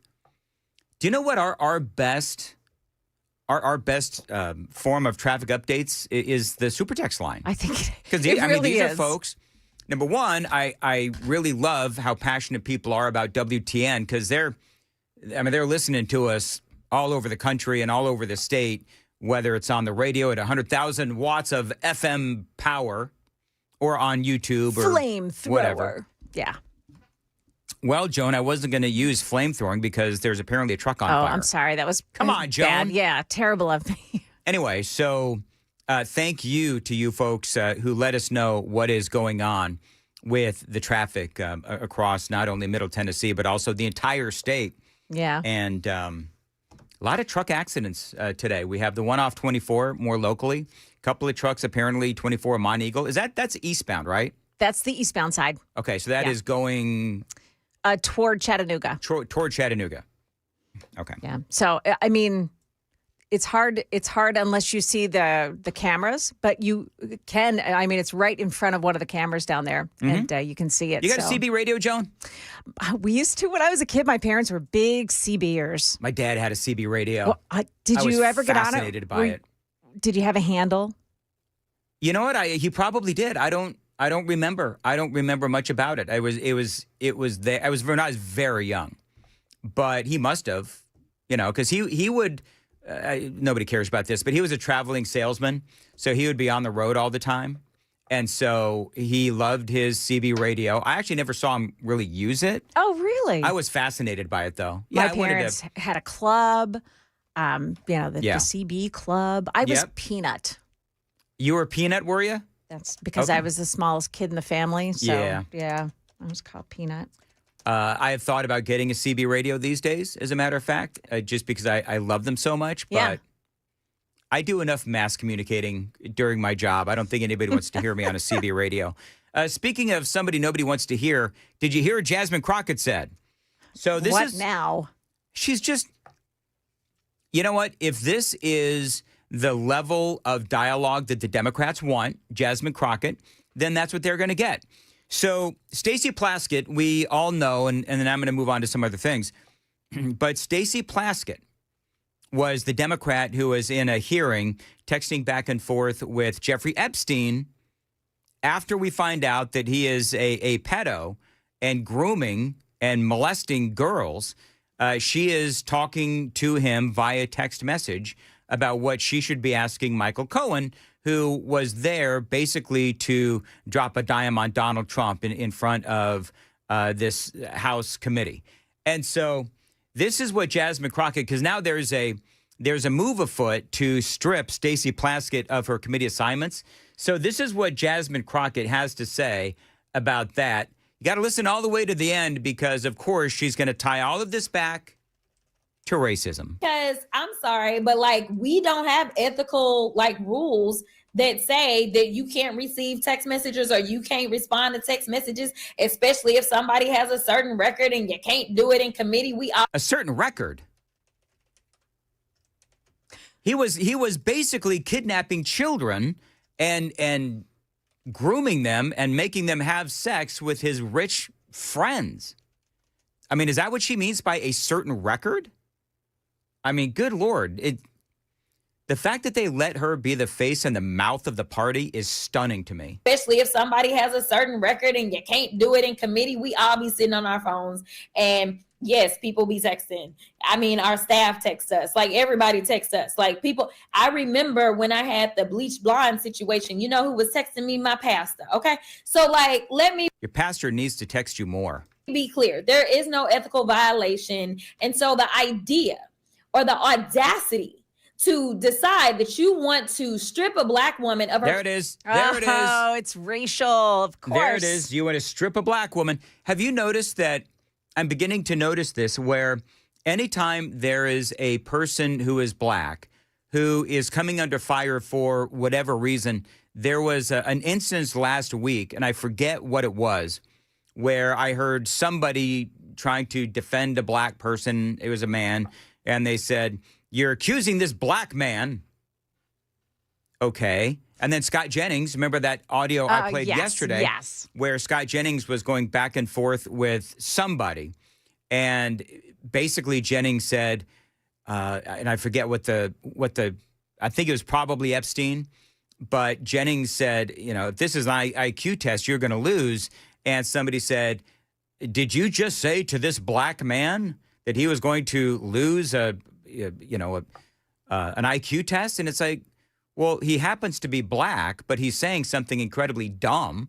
So you shouldn't be, I'm going to air quote this, not allowed to either punish or hold a person, a black person, accountable just for fear that you're going to be, called out as either racist or whatever it is just ridiculous. If Stacey Plaskett, black, white, red, green, yellow, blue, whatever her color is, going back and forth with a pedophile? Oh, I'm sorry, somebody with some kind of record, as Jasmine Crockett might say. No. And I love that the Republicans are no longer shackled by this fear of being called racist. And so if she wants to, use a person's skin color as a defense mechanism, well, you can go right on ahead. But what Stacey Plaskett did was wrong, regardless of what her skin color is. It seems like the only real racist around here is Jasmine Crockett, because she is the one, and Democrats are the ones that are always bringing up skin color. It's not white folks. It's black folks. It's Jasmine Crockett, as a matter of fact, and people like AOC, et cetera. Here's more from Jasmine Crockett. That you want to strip a black woman of her committee assignment because she was texting with Epstein. Because I'm sorry, but we don't have ethical All right, so there you go, Jasmine Crockett. Whatever. But here's the funny thing: I don't really expect much from Jasmine Crockett anymore at this point, to be perfectly honest. And so, if the Democrats want to use her as the face and Lord help them, the mouth of this party, well, then they can knock themselves out. There's some other things going on related to Epstein, including Hakeem Jeffries. I cannot wait to play you this audio. It is all straight ahead. It is 6:45. Time to check the roads on WTN.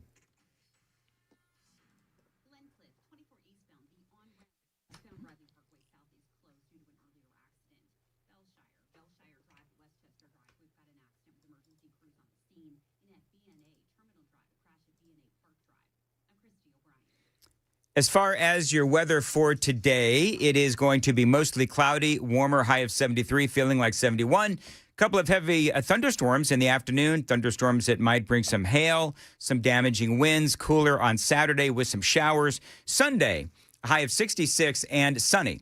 Appreciate you listening to Nashville's Morning News and Super Talk 99.7 WTN. By the way, the Super Text line is open, very active this morning. Always appreciate that.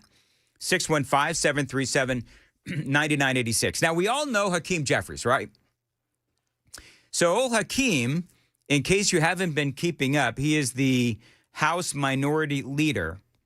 And his campaign, way back in, I guess it was 2014, sent a email to Jeffrey Epstein after he had been convicted of being a child predator, after pleading guilty to solicitation of a minor.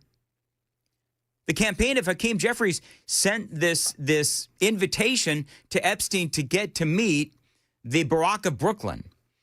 And so what I love, and I'm going to get into this a little bit more, but what I love is the righteous indignation of Hakeem Jeffries. I'm going to play an example of that coming up. But you've got James Comer and Hakeem Jeffries going back and forth on this email that was sent to Jeffrey Epstein. And so you've got Jeffries calling Comer a liar, basically a liar, saying none of this ever happened. So yesterday, I don't know if you saw this. Yesterday, Comer, I mean, this is like a huge poster board, right, of the email that was sent to Jeffrey Epstein on behalf of the Hakeem Jeffries campaign. And he starts reading it. Where Hakeem Jeffries' campaign reached out directly to Jeffrey Epstein, soliciting campaign dollars for the, quote, Brooklyn Barack. Yep.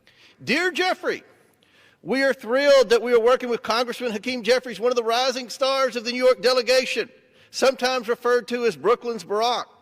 Hakeem is committed to electing a Democrat majority in 2014 and is encouraging his friends to participate in a DCCC fundraising dinner with President Obama and Hakeem Jeffries. It ends with a number for Jeffrey Epstein to call, to go to the dinner, and, quote, get an opportunity to get to know Hakeem better.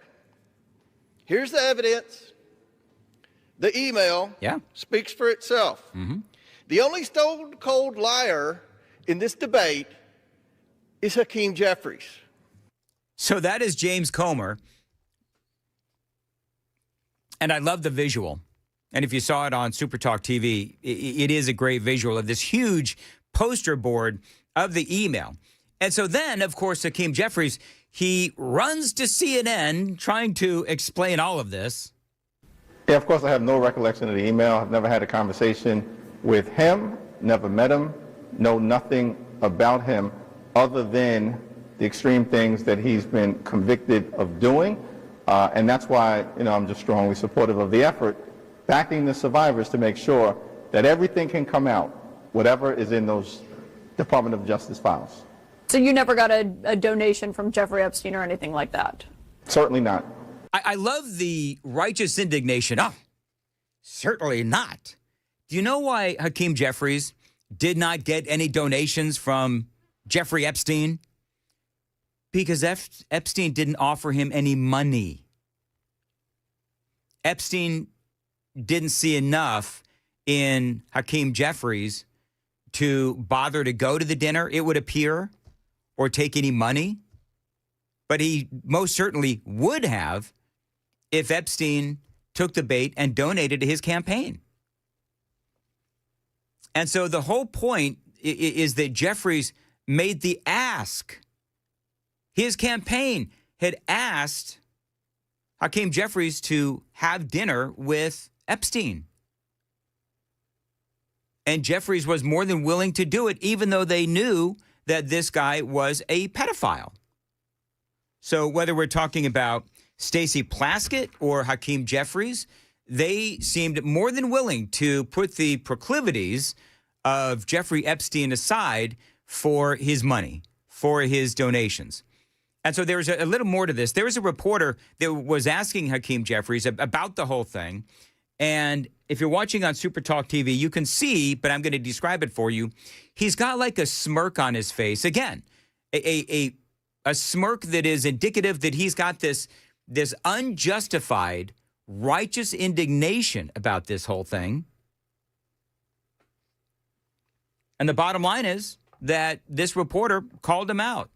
And he said basically the same thing, which is, oh, no, not me. I didn't take any money from Jeffrey Epstein, and on it goes. So for me, I do find the whole thing kind of funny. Now, is anything going to happen to Hakeem Jeffries? No. Is anything going to happen to Stacey Plaskett? We'll have to wait and see ultimately what happens. But I think that this whole Jeffrey Epstein thing, I think what it's going to do is it is going to just backfire and explode in the faces of the Democrats like it already has. Because Donald Trump is the one, he said the other day, you got your Chuck Schumer, you got your Hillary Clinton, you got your Bill Clinton, you got all these Democrats who have accepted donations from Jeffrey Epstein. How much did Donald Trump get again? How many? Hakeem, can I ask you? Aftyn, Behn, can I ask you? Clintons?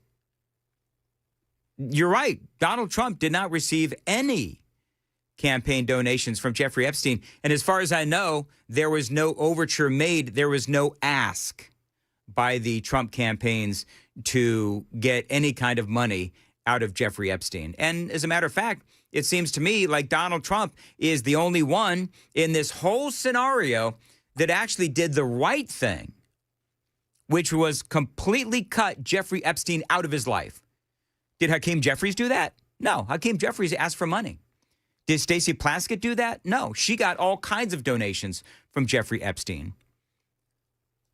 So now we are at, 29 days and counting? I think 29 days and counting when it comes to Hakeem Jeffries and the Democrats and the Republicans and everybody finding out what is in the Epstein files if, and that's a big if we actually get to see all of the Epstein files, and we'll have to see ultimately what happens.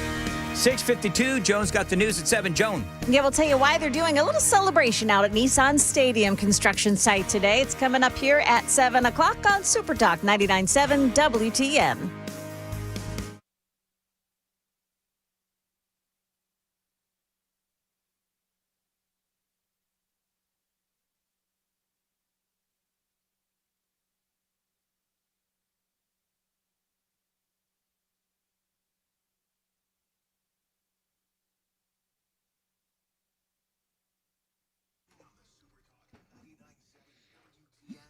.653 on Super Talk 99.7 WTN. I got to tell you, I love my Xfinity for so many reasons.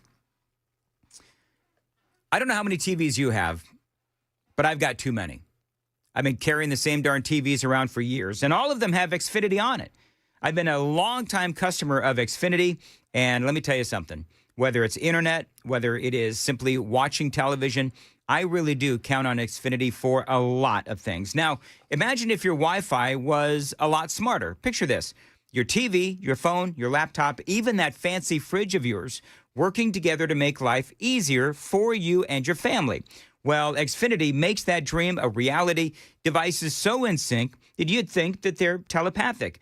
Really smart Wi-Fi that knows when your devices need a boost. The best equipment to stream 4 games at once with multi-view, for example.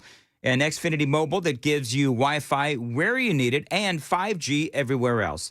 That is the magic of Xfinity. It is seamlessly in tune with you and your family. Xfinity, imagine that. Restrictions apply. To get started, call them, find them online, xfinity.com, or drop into an Xfinity store today. Call them, find them online, xfinity.com, or find an Xfinity store today.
6:58, Nashville's Morning News on Super Talk 99.7 WTN.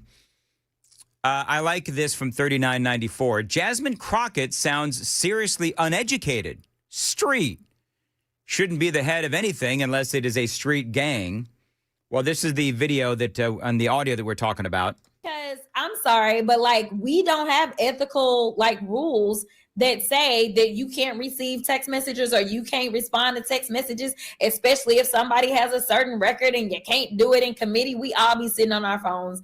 And yes, people be texting. I mean, our staff texts us. Like everybody texts us. Like people, I remember when I had the bleach blonde situation, you know who was texting me? My pastor. Okay. So like, let me be clear. There is no ethical violation. And so the idea or the audacity to decide that you want to strip a black woman of her committee assignment because she was texting with Epstein. Yeah, that is, again, Jasmine Crockett. Somebody asked me if I could, a couple of people asked me if I could just let that play all the way through. So there you go. And I do believe that Stacey Plaskett should lose her committee assignments, but we'll have to see ultimately where that goes. As far as Jasmine Crockett goes and sounding uneducated, a lot of people are pointing out on the super text line, she is actually in 3994. You would be surprised to know that Jasmine Crockett is actually very well educated. But there's two Jasmine Crockett's, right? There's street Jasmine, and then there's college-educated Jasmine Crockett. So more often than not, she sounds like street Jasmine, uneducated and so on. But the reality is that is all simply put an act so that she can appeal to the people in her district in Dallas, which, let's just say, not one of the better places in town. It is 7 o'clock on Nashville's Morning News on Super Talk 99.7 WTN.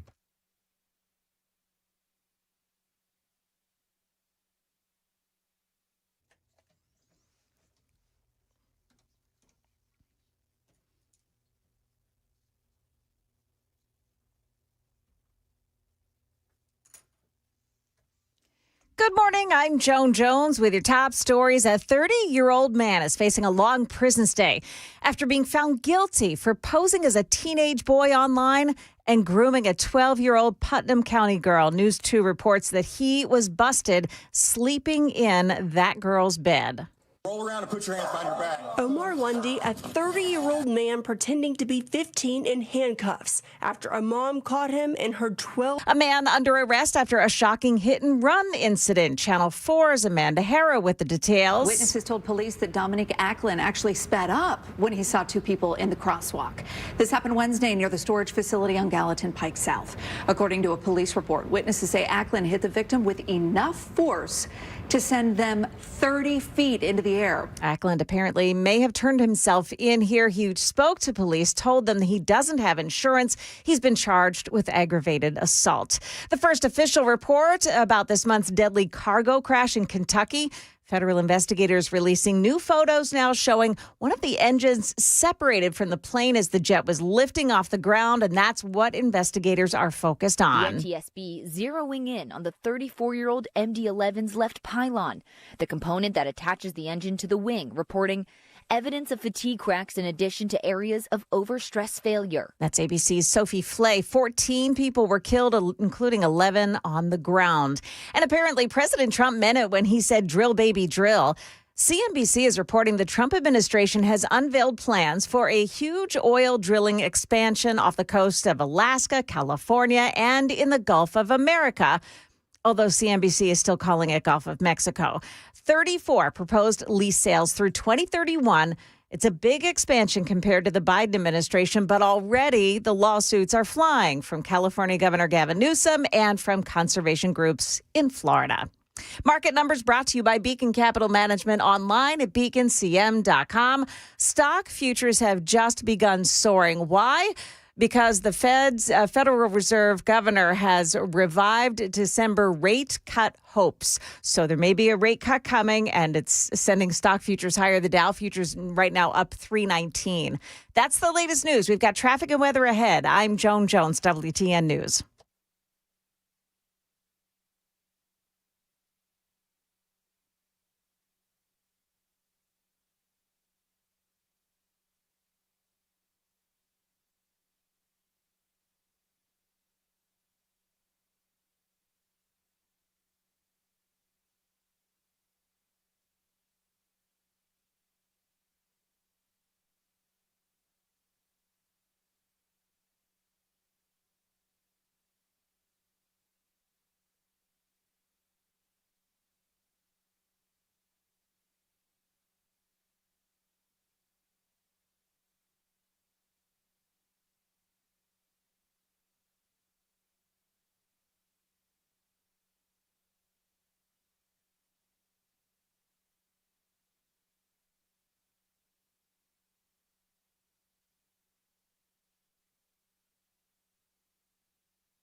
Okay, in Glen Cliff this morning on eastbound 24, the on-ramp from Briley Parkway South is still shut down. They're still working that scene, the tractor trailer and car that veered up the embankment there. They've cleared away the car. I'm not really sure if they've gotten to the trailer quite yet. In Blackman, 840 westbound past I-24 exit 53, that is the scene of a crash this morning. 24 on the westbound side, just before Joe B. Jackson exit number 84. You've got a crash reported in that spot as well. And we're still watching 24 eastbound side in Monteagle. The traffic is still blocked. You can't get through at Main Street at Monteagle there. A couple of tractor trailers, at least two, maybe three I'm seeing now. One of them is still smoking heavily. It's maybe on fire. It is on fire, and crews are still trying to put that out. Traffic every 10 minutes every morning on Super Talk 99.7 WTN.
.708 on Super Talk 99.7 WTN. Happy Friday to you. Man, there is a lot going on. How nice do you think that Donald Trump is going to be to Zoran Mamdani? Because Mamdani has been just really nasty to the president. And now he is saying that he is going to, Mamdani is saying that he is going to do whatever he can to work with the Trump administration to improve the lives of New Yorkers, which is kind of weird because didn't he literally say that he was going to be Donald Trump's worst nightmare? And now it feels like he's coming hat in hand. And now that Donald Trump said, you know what?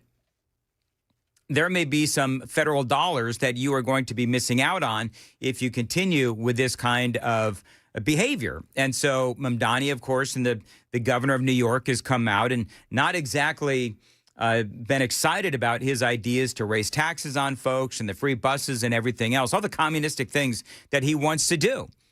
And so now there is, from what I understand, there's a growing resentment happening in the city of New York because Mamdani is clearly not going to be able to do all of the things that he promised. And, you know, my comment, and I don't know, maybe I'll get into this a little bit more later on, but you know, my comment to that would be, if you were dumb enough, I would say to the people upset that Mamdani is now, because Kathy Hochul is not going to be willing to do everything or spend the kind of money that Mamdani wants her to spend on the city of New York from state funding, well, you got to blame yourselves. If you thought that he was just going to be able to snap his communistic fingers and all of these things were going to happen, from, you know, free buses to free health care for everyone to trans surgeries and procedures for everybody who wants them, and all of the things that he wanted to do, well, don't the Democrats keep telling us there's no kings, right? Well, we know that. Well, we know there's no kings because we're smart and we know how things go. We know how our government works. But the morons in New York that voted for Zoran Mamdani have absolutely no clue as to how things work. And so now that you have, you know, the governor and of New York and others as well that are saying, well, he promised all of these things, but you know that he can't just do that, right? And so now it's going to be interesting to see if President Trump is going to welcome in Mamdani with open arms and do what he can to try to help him succeed. Remember, Donald Trump said, and I criticized the president for this. Remember, Donald Trump said a little while ago, he said something to the effect of, I hope he does well, or I hope he succeeds. And I sort of, the president has a certain way of speaking, but I said, no, you don't, because he's a communist. You don't want him to succeed because a successful mayoral term for Mamdani would mean that New York has fallen to communism. And so we'll see how this meeting goes. But he said, over and over again, Mamdani said over and over again, he is going to be Donald Trump's worst nightmare. Now, here he is going into the White House, going into Donald Trump's home, and he's going to try to work out some sort of a deal for the people of New York, which, by the way, I actually have no problem with him wanting to do. That's what a mayor is supposed to do, is make the lives of New Yorkers, for example, or whatever town we're talking about, better. But when you come in hot like he did, and you made all of these promises, and now you're realizing that you may have been sold a bill of goods, you have no one to blame but yourselves. And then if he was such an a-hole to Donald Trump, which he was most certainly during the campaign, well, then we'll see how President Trump reacts to all of that. But there's a reason why there's been a lot of Democrats who have not been excited about throwing all of their weight behind Mamdani, by the way. So Aftyn Behn had a lot of reaction in response to this in the 5 o'clock hour. So Aftyn Behn, you remember what she is not accused of saying, but what she did say about hating literally the city that she wants to represent. I brought you this audio first on WTN yesterday. I've been heavily involved with the Nashville mayoral race because I hate the city. I hate the bachelorettes. I hate the pedal taverns. Right. I hate country music. Sure. I hate all of the things that make Nashville, apparently, and its city to the rest of the country. But I hate it. Yeah, I'm that girl at the airport that all these bachelorettes are giddy walking out in their two-toned colored Pantone pink shirts. And they walk out and I'm like, they're like, oh my God, Nashville is so bad. They're so loud. All right, so that was the audio that Aftyn Behn and the Democrats. And of course, Aftyn Behn, we are in the middle of early voting for the 7th Congressional District. And so Aftyn Behn is the Democrat running. Matt Van Epps is the Republican. Aftyn is the Democrat. So that tape recording is released where she's talking about how much she hates the city of Nashville. And she is describing to a T Lower Broadway, which would be part of her district. And there's tape out there of her literally saying that she hates it. And this was everywhere. You didn't see it a lot in the local media, to be perfectly honest with you. Tennessean, as far as I know, still hasn't done a story on this. The other media outlets, Fox 17 has done a standalone story on this. The Tennessean, last time I checked, and maybe something has changed, but the Tennessean mentioned this as part of their coverage regarding the 7th where Aftyn Behn is being attacked. Well, she's being attacked, the Tennessean. She's being attacked because she actually said that she hates part of the district that she wants to represent. Do you know how viral this went? You never know it in Nashville, but this was at the top of the Daily Mail in the UK, this story. Just to tell you how important and how fascinating of a story this is, just because it is such a campaign blunder. Now, I understand she said these comments a couple years ago, I guess, before, obviously, she was going to run for the 7th Congressional District. But still, well, now she is responding to all of that criticism, and I've got that response coming up next. It is 7:15, time to check the roads on WTN.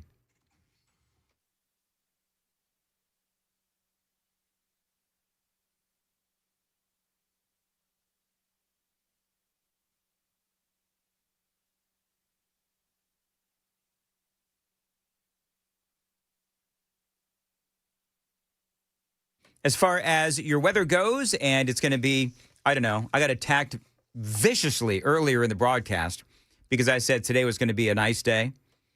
It's going to be a nice day for me. Mostly cloudy, warmer, high of 73, feeling like 71. However, a couple of heavy thunderstorms this afternoon. Thunderstorms that may bring hail and some damaging winds. Cooler on Saturday with some showers. And on Sunday, a high of 66 and sunny. Now, Joan tells me that Channel 2, good for them. Yes, has a story up on Aftyn Behn and her saying that she hates Nashville. Yep. They finally got it. Now, I'm not seeing it on their webpage, but I did see it on air this morning. So. Okay, very good. Yeah. I wonder why they wouldn't put it online. Whatever. Maybe they just haven't gotten to it yet. All right. So anyway, she then yesterday comes up with a response to all of the criticism that she is receiving, justified criticism, and this is part of what she said. Today, the Republicans decided that they're going to start this narrative that me, the state representative who represents downtown Nashville, doesn't like the city. Now, I always want Nashville to be better, right? I want Nashville to be a place where working people can thrive, right? But sure, I get mad at the Bachelorette sometimes. I get mad at the pedal taverns, right? And you're talking to someone who has cried no less than 10 times in the Country Music Hall of Fame. The girl that just goes to the Ryman to hang out. No, we're not even going to go there. All right, so she didn't in the little speech that she made there. She didn't even mention the fact that there's a tape out there literally contradicting what she is just saying about how, and she claims that she's been to the Country Music Hall of Fame 10 times and she cries every time she goes. Now, as I said in the 5 o'clock hour, I cry at everything. I cry at movie trailers. I cry at music. I cry at everything. Been to the Country Music Hall of Fame a few times, never cried, not once. You ever cried at the Country Music Hall of Fame, Joan? I have not. Louis, you ever cried at the Country Music Hall of Fame? You can be honest. No? Never have? No. Okay, very good. So of the three of us, I'm probably the biggest crier, and none of us have cried at the Country Music Hall. What is there to cry about, by the way, at the Country Music Hall of Fame? Like, I've been there a million times. Do you know what I saw at the Country Music Hall of Fame? I saw Shania Twain's Dresses. Didn't cry. Not once. Anyway. Maybe it's the stories, you know. My dog got kicked. My wife left out the front door. The pickup truck won't start. That's right. Yeah, maybe that's what a lot of set her sad off. stories. There's a lot of sad stories. You know what? Country music, there are songs that have actually made me cry. Country music. Songs that have actually made me cry. Yeah. Oh, what was it? Jesus Take the Wheel gets me every single time. Randy Travis, Three Crosses. Three Crosses in the... You ever heard that one? Maybe you haven't. But I probably have, but I don't know I think it's Randy Travis. Somebody is going to correct me if I'm wrong. But yeah, there's three wooden crosses on... It's just, I don't want to do... I can't go through the song right now, but it's an amazing song. 3 people killed on a bus. But it is... Oh, it's starting to make me tear up now. Oh my gosh. Are you really? It is. So that song, Three Wooden Crosses, I think it's, would you Google that? I think it's Randy Travis. The ending to that, the end verse of that song, when I heard it the first time, oh my goodness gracious. So maybe that's why Aftyn Behn was crying at the Country Music Hall of Fame. However, if she doesn't like country music, she wouldn't listen to the songs. Do you see how nonsensical this is? There are 3 wooden crosses on the right side of the highway. Is this it? Yeah. Why there's not 4 of them now? I guess we know. Okay, I don't want to do it because I'm gonna end up teary-eyed. But it's not what you take when you leave this world behind you. It's what you leave behind when you go. It's all about the Bible. Oh gosh, don't do this to me. Is it Randy Travis though? Yes. Randy Travis. Okay, so there you go. Great. That song is the epitome of country music storytelling. That's one of the first. What year is that? What year? Does it say what year that song came out? Now I've been distracted. 2002. Okay, so that was one of the first songs that my country music awakening. That was one of the first. I like 90s country. I like 2000s country. And that was one of the first songs that I had heard where it like stopped me in my tracks. Holy mackerel. So, and we can't play it, of course, because the lawyers and the YouTube police will get us. But anyway, all of that to say that Aftyn Behn didn't even mention that there was a video out there contradicting what she said. Now, will it matter in the 7th congressional district special election? Probably not. But she did say more from that podcast. They've, by the way, pulled the entire podcast down. I wish that somebody, and maybe somebody has, grabbed the entire thing to see what else she said that was very incriminating. I don't believe this is as incriminating because she's just talking like Democrats do. But this is Aftyn Behn from that podcast from several years ago where she said, number one, she hates Nashville, and number two. But for me, it was like,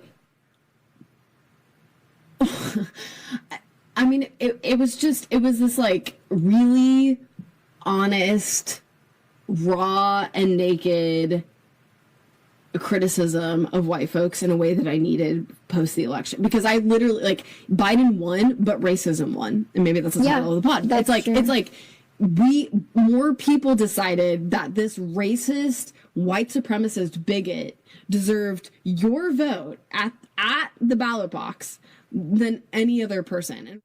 You know what I would ask about that? You know, it's interesting. So the 7th congressional district is very heavy Donald Trump support. So is she saying that the people in the 7th congressional district voted for what did she say? A racist, white supremacist bigot. That's what she said. A racist, white supremacist bigot. So, and by the way, memo to Aftyn Behn, over the years, Donald Trump has received a lot more support from the black community. But all that, just put all that aside. So the district that she wants to represent, she is saying that the people in that district voted for a racist, white supremacist bigot. So I don't know what more people need to hear. But again, and I know that we've said this 1,000 times, this is a political party, the Democrats, that voted for an attorney general in Virginia who said in a text message that he wanted to see children shot so that he could pee on their graves, right? So as much as I really do hope, and people are asking, you know, okay, so why is it that you're covering this so much? I'm covering it because it matters.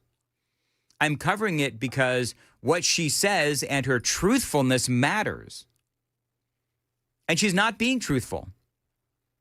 You know, people talk about Aftyn Behn and they say, well, you know, she's nice and she's, I don't know what, somebody used the term lovable, whatever. She's turned into a politician, friends, because she is lying from the truth. Because the truth is that she said what she said in a podcast. And she's not denying that the podcast is out there. She just didn't acknowledge that it was there. So maybe somebody will have the guts to ask Aftyn Behn, number one, why is it that she is really bad-mouthing as a racist and a bigot and a white supremacist Donald Trump, who the district that she wants to represent voted for in very large numbers? That's number one. Number two, why are you not telling the truth about what was in this podcast from those many years ago? It is 7:24, Nashville's Morning News on Super Talk 99.7 WTN. Just call her Peanut. Oh, gosh. Which is her CB handle from many years ago. My dad's nickname for me. She has the news, which is going to be, you know, a lot bigger than a peanut. It's going to be a big newscast, Joan. I'm going to crack this newscast wide open for you, Dan. That's exactly right. What do you got? We'll tell you why Chuck Schumer is calling for extra security for 6 members of Congress today. Also, a crazy plan to take over a Caribbean island has been disrupted. Wait till you hear this. It's coming up at 7:30 on Super Talk 99.7 WTN.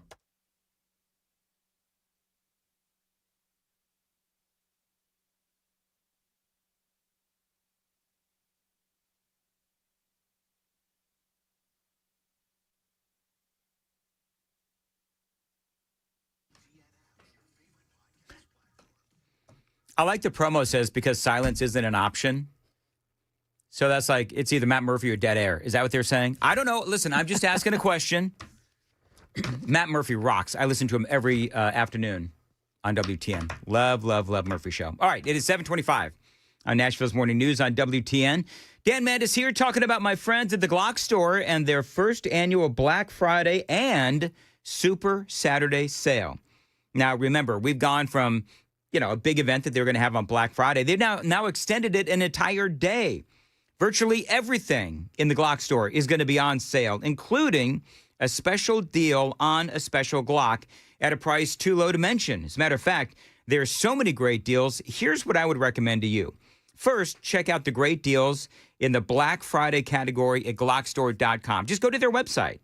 They got all kinds of great deals. Click on that Black Friday category. Then just make a wish list of what you'd like. And finally, all you got to do is browse the store while the staff gets your order ready. That's all you need to do. So go to GlockStore.com, order what you want, then head to the store and browse while you're waiting for your stuff to be packed up and ready for you. There's so much selection, great prices at the Glock store, giveaways as well. While you're waiting, you might just win one of the incredible high-dollar raffles going on all day long. Remember, this is on Black Friday and Super Saturday at the Glock store. Now, again, this is my two-way store. It should be yours as well. Let's recap great deals on virtually everything, including Glocks, all-day raffles with great prizes. Uncle Bud's food truck is going to be there as well on both Friday and Saturday. You want to check him out. Find him online, GlockStore.com. That is GlockStore.com and Shoot270.com. The Glock store, minutes from the airport and worth the drive from anywhere.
Good morning, now 7:30, and I'm Joan Jones with your top stories. President Trump's reaction to a video is causing quite a stir in Washington. That video from 6 Democrat lawmakers encouraging military members and those in the intelligence community to disobey orders. You can refuse illegal orders.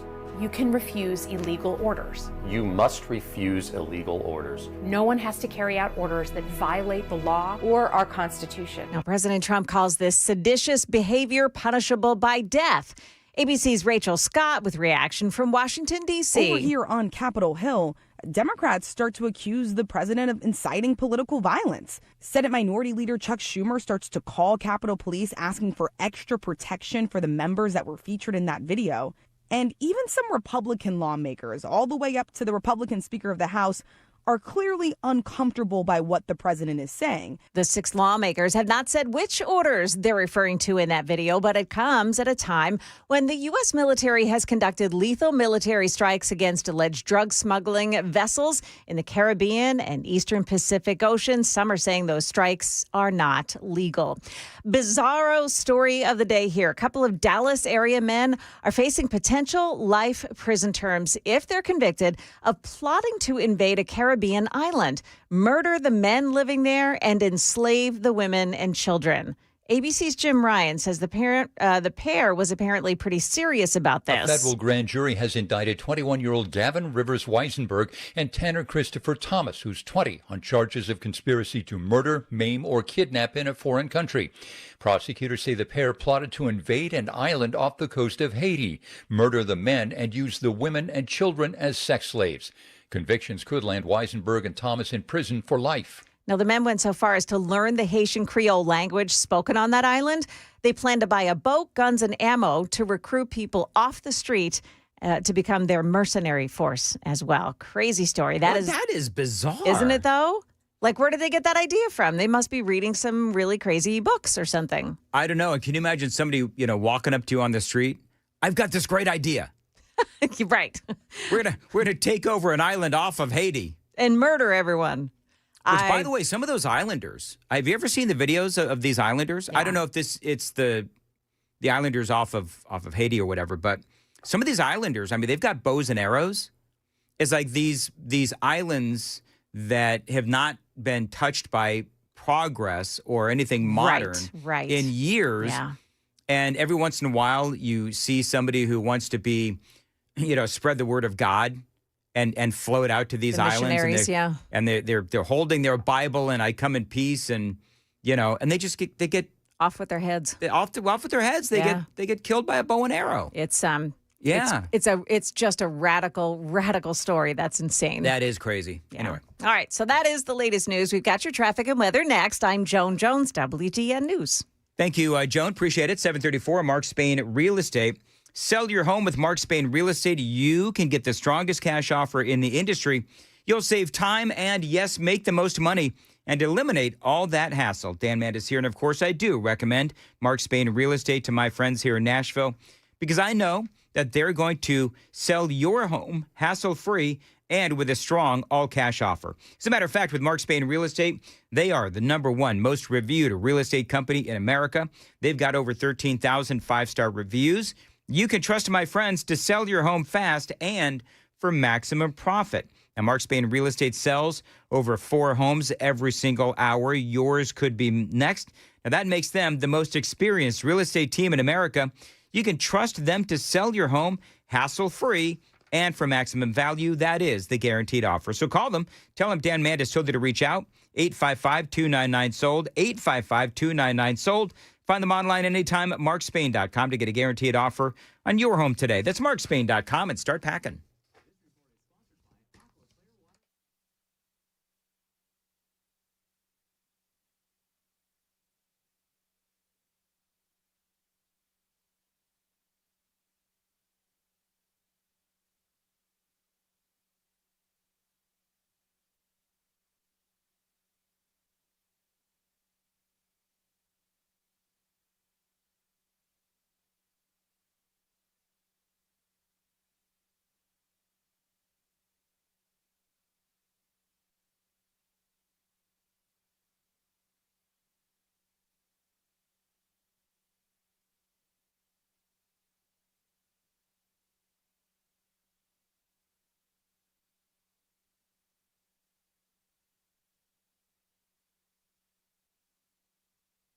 Okay, in Glencliff, 24 eastbound is open, but the on-ramp from westbound Bradley Parkway is closed off this morning. They're still working on getting that tractor trailer out of there. There are 2 wreckers on the scene that I'm watching.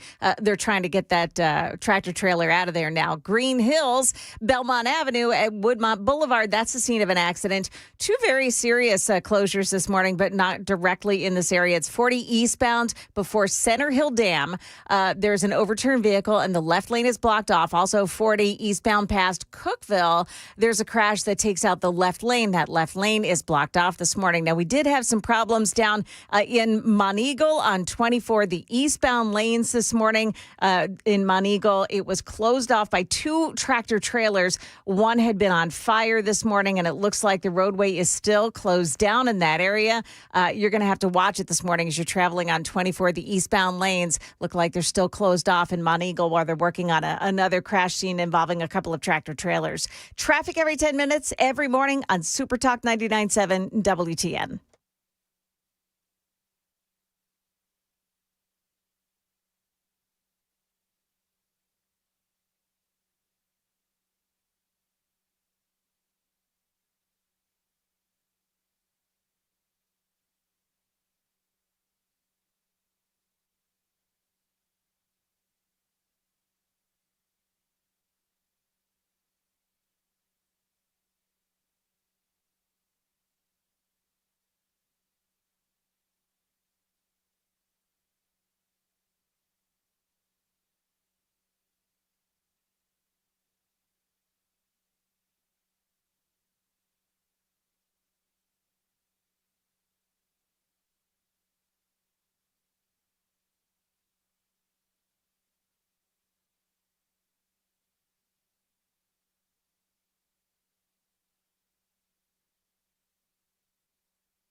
This morning, President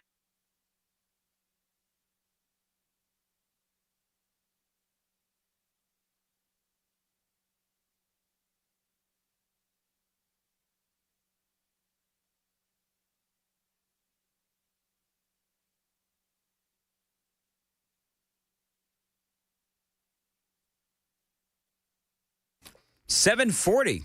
Nashville's Morning News on Super Talk 99.7 WTN. Do you know what I'm thinking, Joan?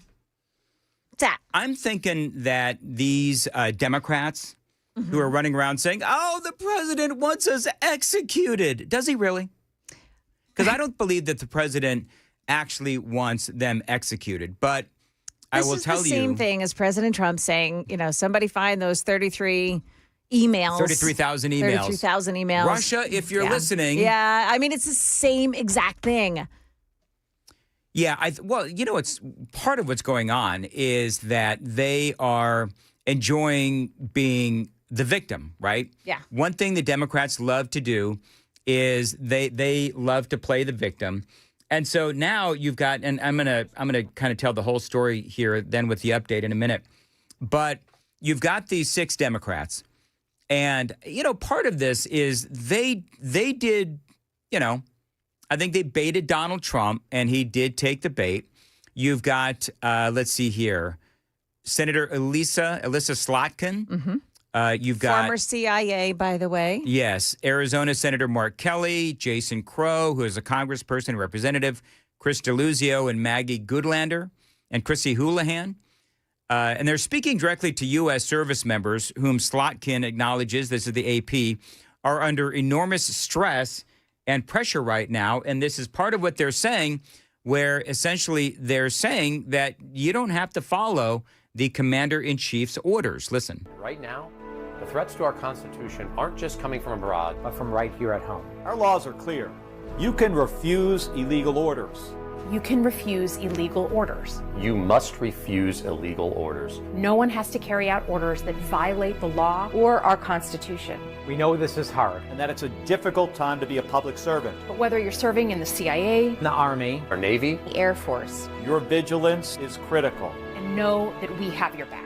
Because now, more than ever, the American people need you. We need you to stand up for our laws, our Constitution, and who we... What?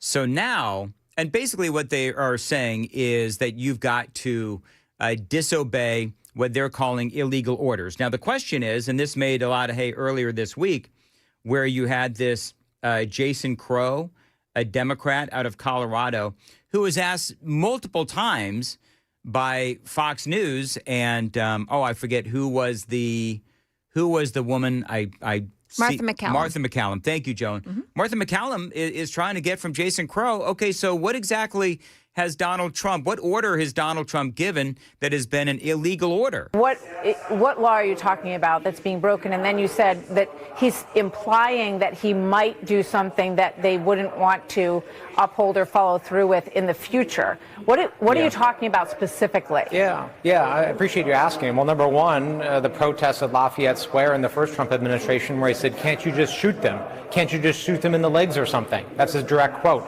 And of course, the then chairman of the Joint Chiefs of Staff. That was not a military order. That was a comment. That's not a military order. When that's coming from the President of the United States to your generals, don't you think that's a request? That's I'm a question? asking specifically. He's being so dumb.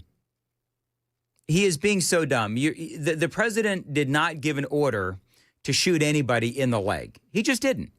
And so what the Democrats are doing is they're trying to use this as a launching pad into something. I don't know what. I keep asking the question, okay, so what is next? They lost on the shutdown. They're going to lose on Epstein, and they're trying now to once again try to talk about how Donald Trump is what?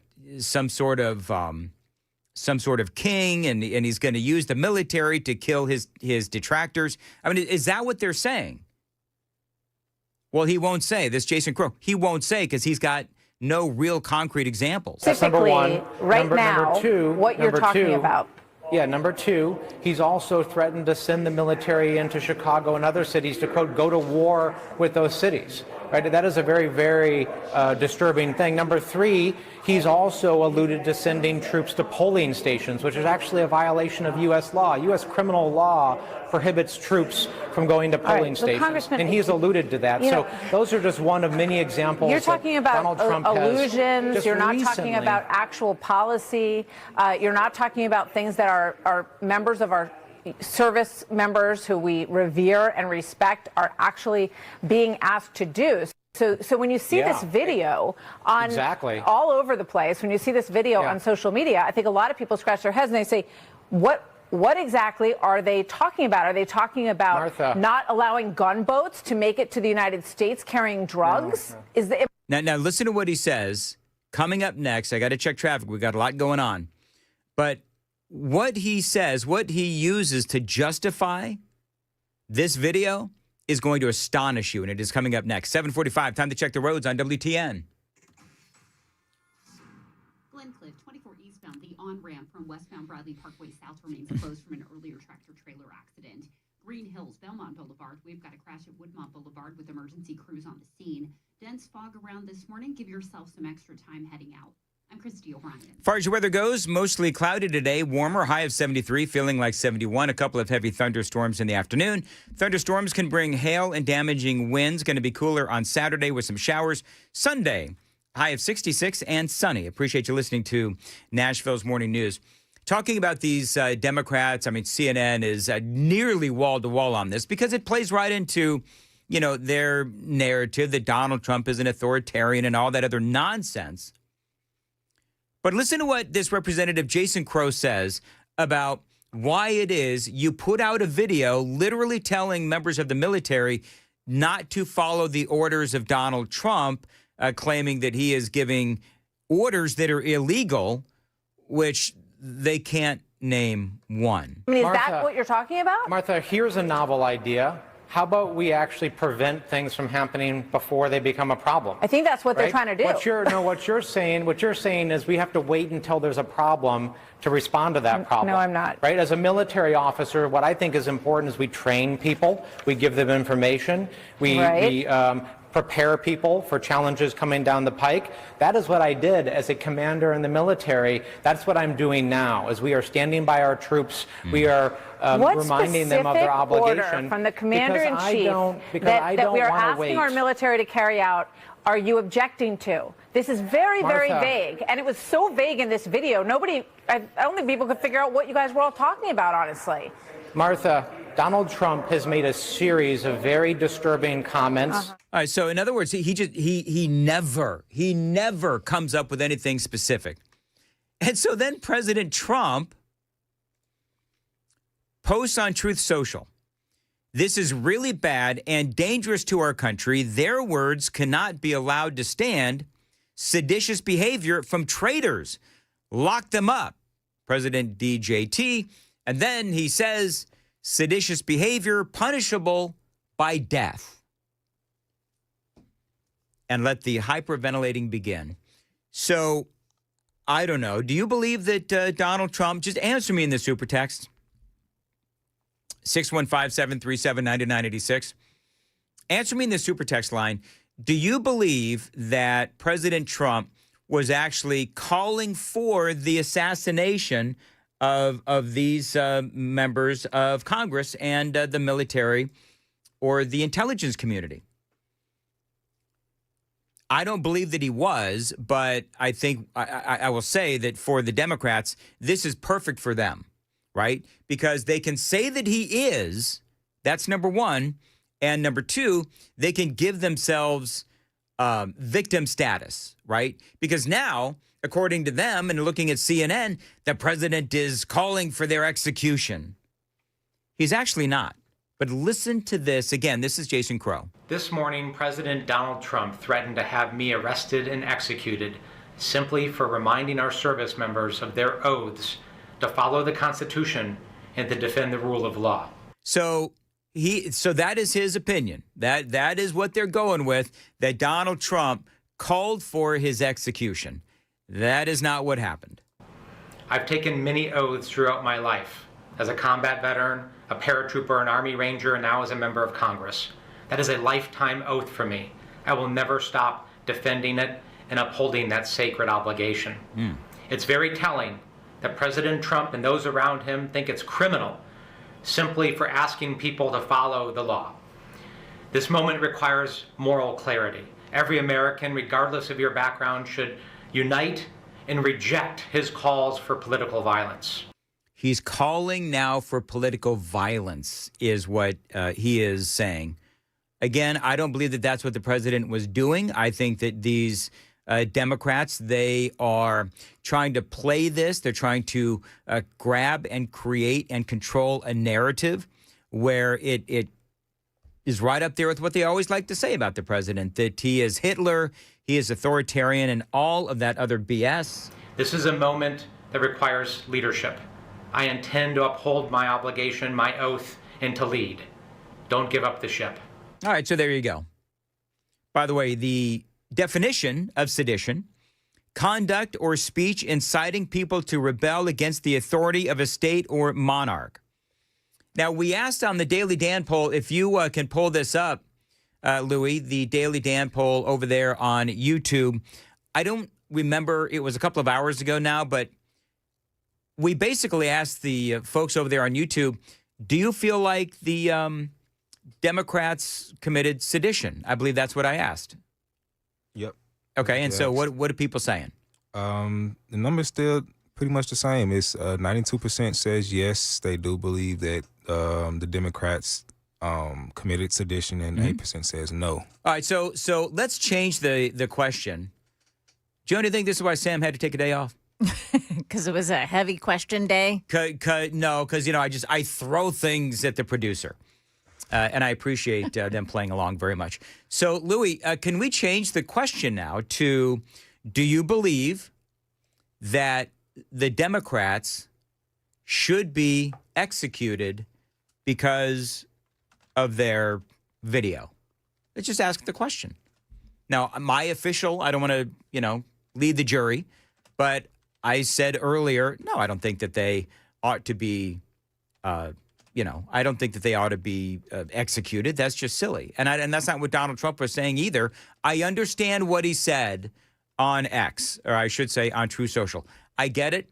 I know why the Democrats and the mainstream media are hyperventilating over all of this, but I think that they're making way more out of this than they really need to, mountain out of a molehill, all of that kind of stuff, because it fits into their narrative of Donald Trump thinking that he's a king, an authoritarian, Hitler, all of the rest of that nonsense. All right, so did you get it done, Louis? Yeah, let me make sure I worded this right. So do you believe the Democrats should be executed because of their video? Sure. I think people get that, right? Yeah. All right, we don't need to go into all that content. Thank you, Louis. Go ahead and hit post and see if people can make heads or tail out of what we're talking about. Joan, what do you think? Do you think these Democrats ought to be executed? I think they should be adjudicated. Adjudicated. So you think they ought to go up for, some sort of a... I think a grand jury needs to take a look at it. Yeah. I think the DOJ needs to dig in a little bit. This might be one of those moments. I don't think that they ought to be executed, but adjudicated or brought up on trial, charges and that kind of thing. Yeah. Maybe look at it, because this could be, maybe a groundbreaking free speech case. Maybe they did actually commit sedition. Maybe they didn't. But if there's a question, and I don't think anybody is calling for their death, including Donald Trump, but I think this might be one of those moments where you look at what they did and you say, okay, that's not allowed. That's not allowed. So what I'd be worried about is trickery with the lawyers, the jury pool. Like, how do you find a jury pool for that? I don't know. I don't know how you find a jury pool for that. What would the jurisdiction be? Mm-hmm. Yeah. I don't know. Or you just focus on making, here's my official talk show host opinion, Joan. Yeah. You stop arguing with idiots. You stop arguing with idiots and you focus on the economy. That's my official talk show host position. Don't let these Democrats get you off message, because for the last week, he's been doing really good, for the most part, on talking about the economy. They've got Scott Bessent out there. They've got other people talking about the economy and the jobs that were created and so forth. Just, you know what? Stick to that. That's all we need you to do. Yeah. Is stick to that and stop arguing with idiots. All right, there we go. 7:55, Joan, what's coming up? Do you know what today is? Friday? Right. Today's the first day, though, that people are going to start traveling for Thanksgiving. Isn't that crazy? I guess it is, yeah. Yeah. Well, they're expecting it to be a very busy travel next couple of days. Yes, and so that's one of the stories that I've got coming up here. Also, why you might want to roll up your sleeves soon. Those stories coming up at 8 o'clock on Super Talk 99.7 WTN.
7:59, Nashville's morning news on Super Talk 99.7 WTN. Super text line is open. A lot of great funny? comments. What's that? Want to hear something funny? Sure. You know the story about the Jeffrey Epstein that contributed to Lee Zeldin's campaign? The doctor. Yes. And Jasmine Crockett came out and said, Lee Zeldin donated to, or I should say, Jeffrey Epstein, she said, donated to Lee Zeldin, and it was a different Jeffrey Epstein. Right. He's a doctor. Yeah. So he talked to the New York Post. And he said that he's thought about how he could, his master stroke of revenge would be to contribute campaign money to Jasmine Crockett and then let everybody know that she also took money from Jeffrey Epstein. Oh, that is awesome. I absolutely love that. All right, it is 8 o'clock on Super Talk 99.7 WTN.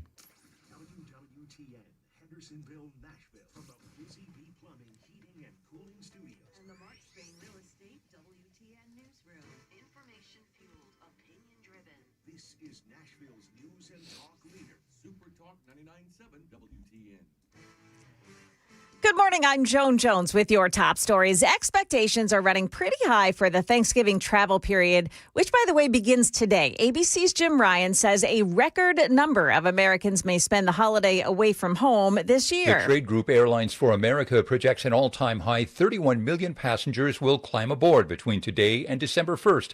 Far more Americans, however, will make their holiday trips by car, truck, or SUV. AAA predicts that at least 73 million people will drive to their destination, over 1 million more than Thanksgiving last year. Now, for those drivers, the safety analytics company INRIX says that Tuesday and Wednesday afternoon, they'll be the worst times to travel because the roads will be so congested. Then again, next Sunday after the holiday is over, another bad day to travel.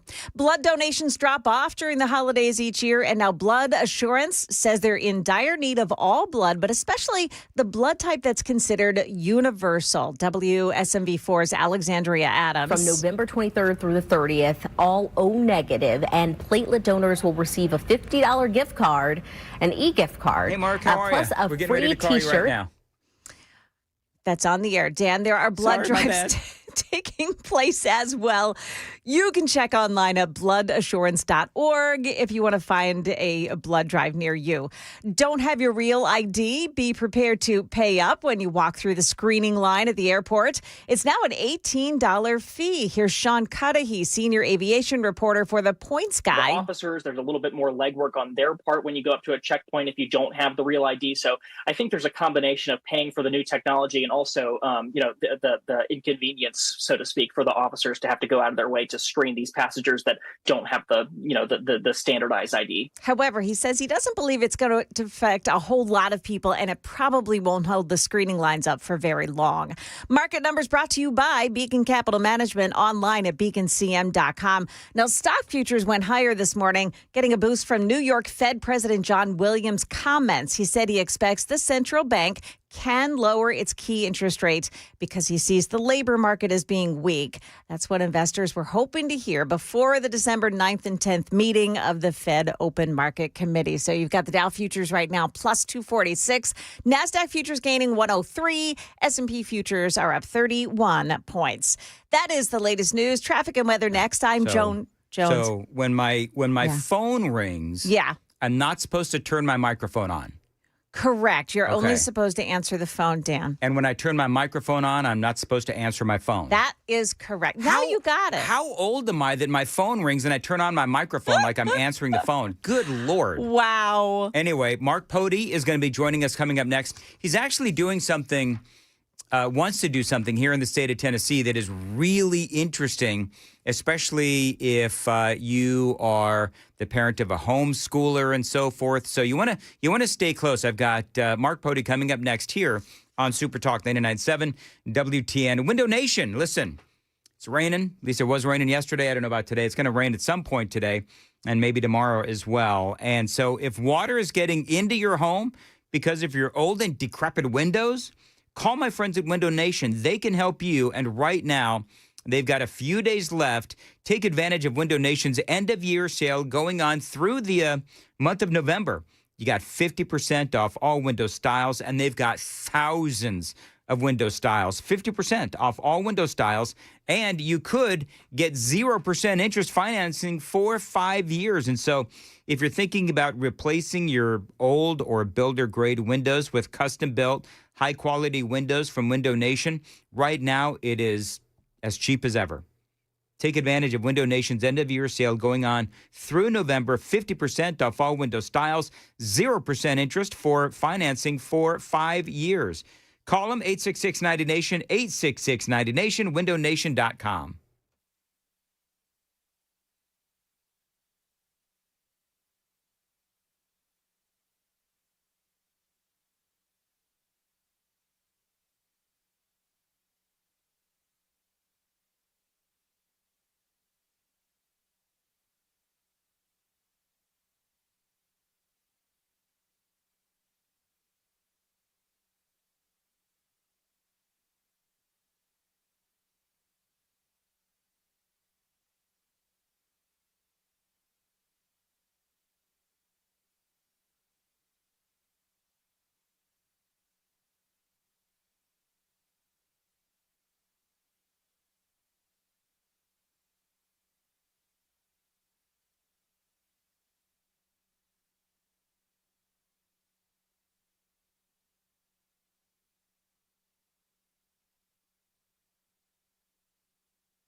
Okay, so we're looking at that off-ramp this morning.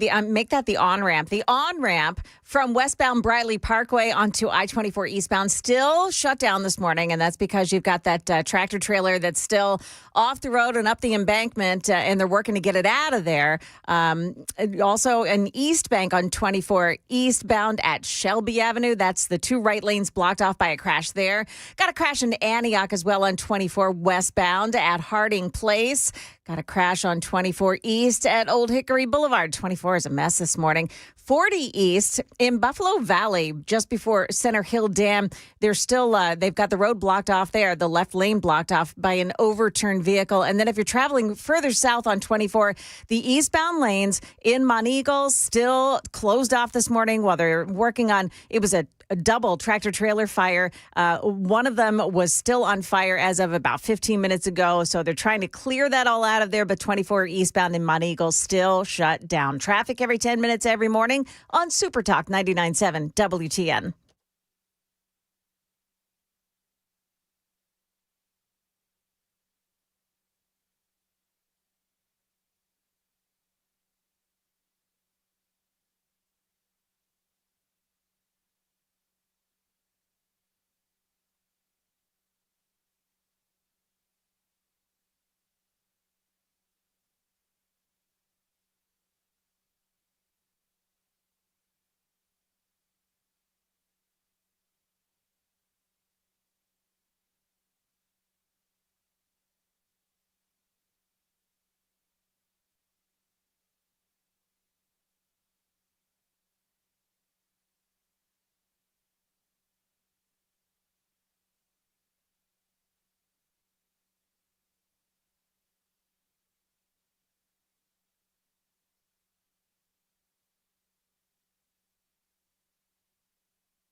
.808 Nashville's Morning News on Super Talk 99.7 WTN, and happy Friday to you.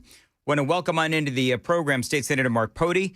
Always glad to have you on, sir. And I love what you're doing. So I just saw this, so I might not have all the facts, and so feel free to fill in the blanks. But what you want to do is when kids want to go to college, college admissions and so forth, they look at their ACT and their SAT scores, but you want to have a closer look at the CLT, the Classic Learning Test.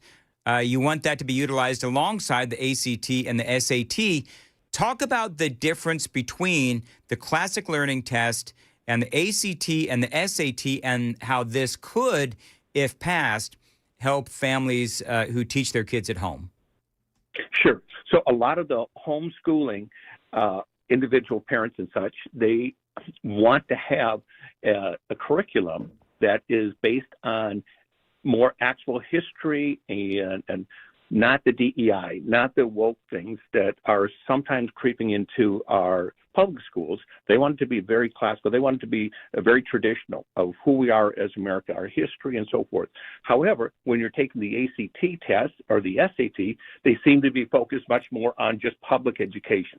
This is going to give the homeschoolers a better opportunity. So when they're taking their test, it's going to be on what they studied.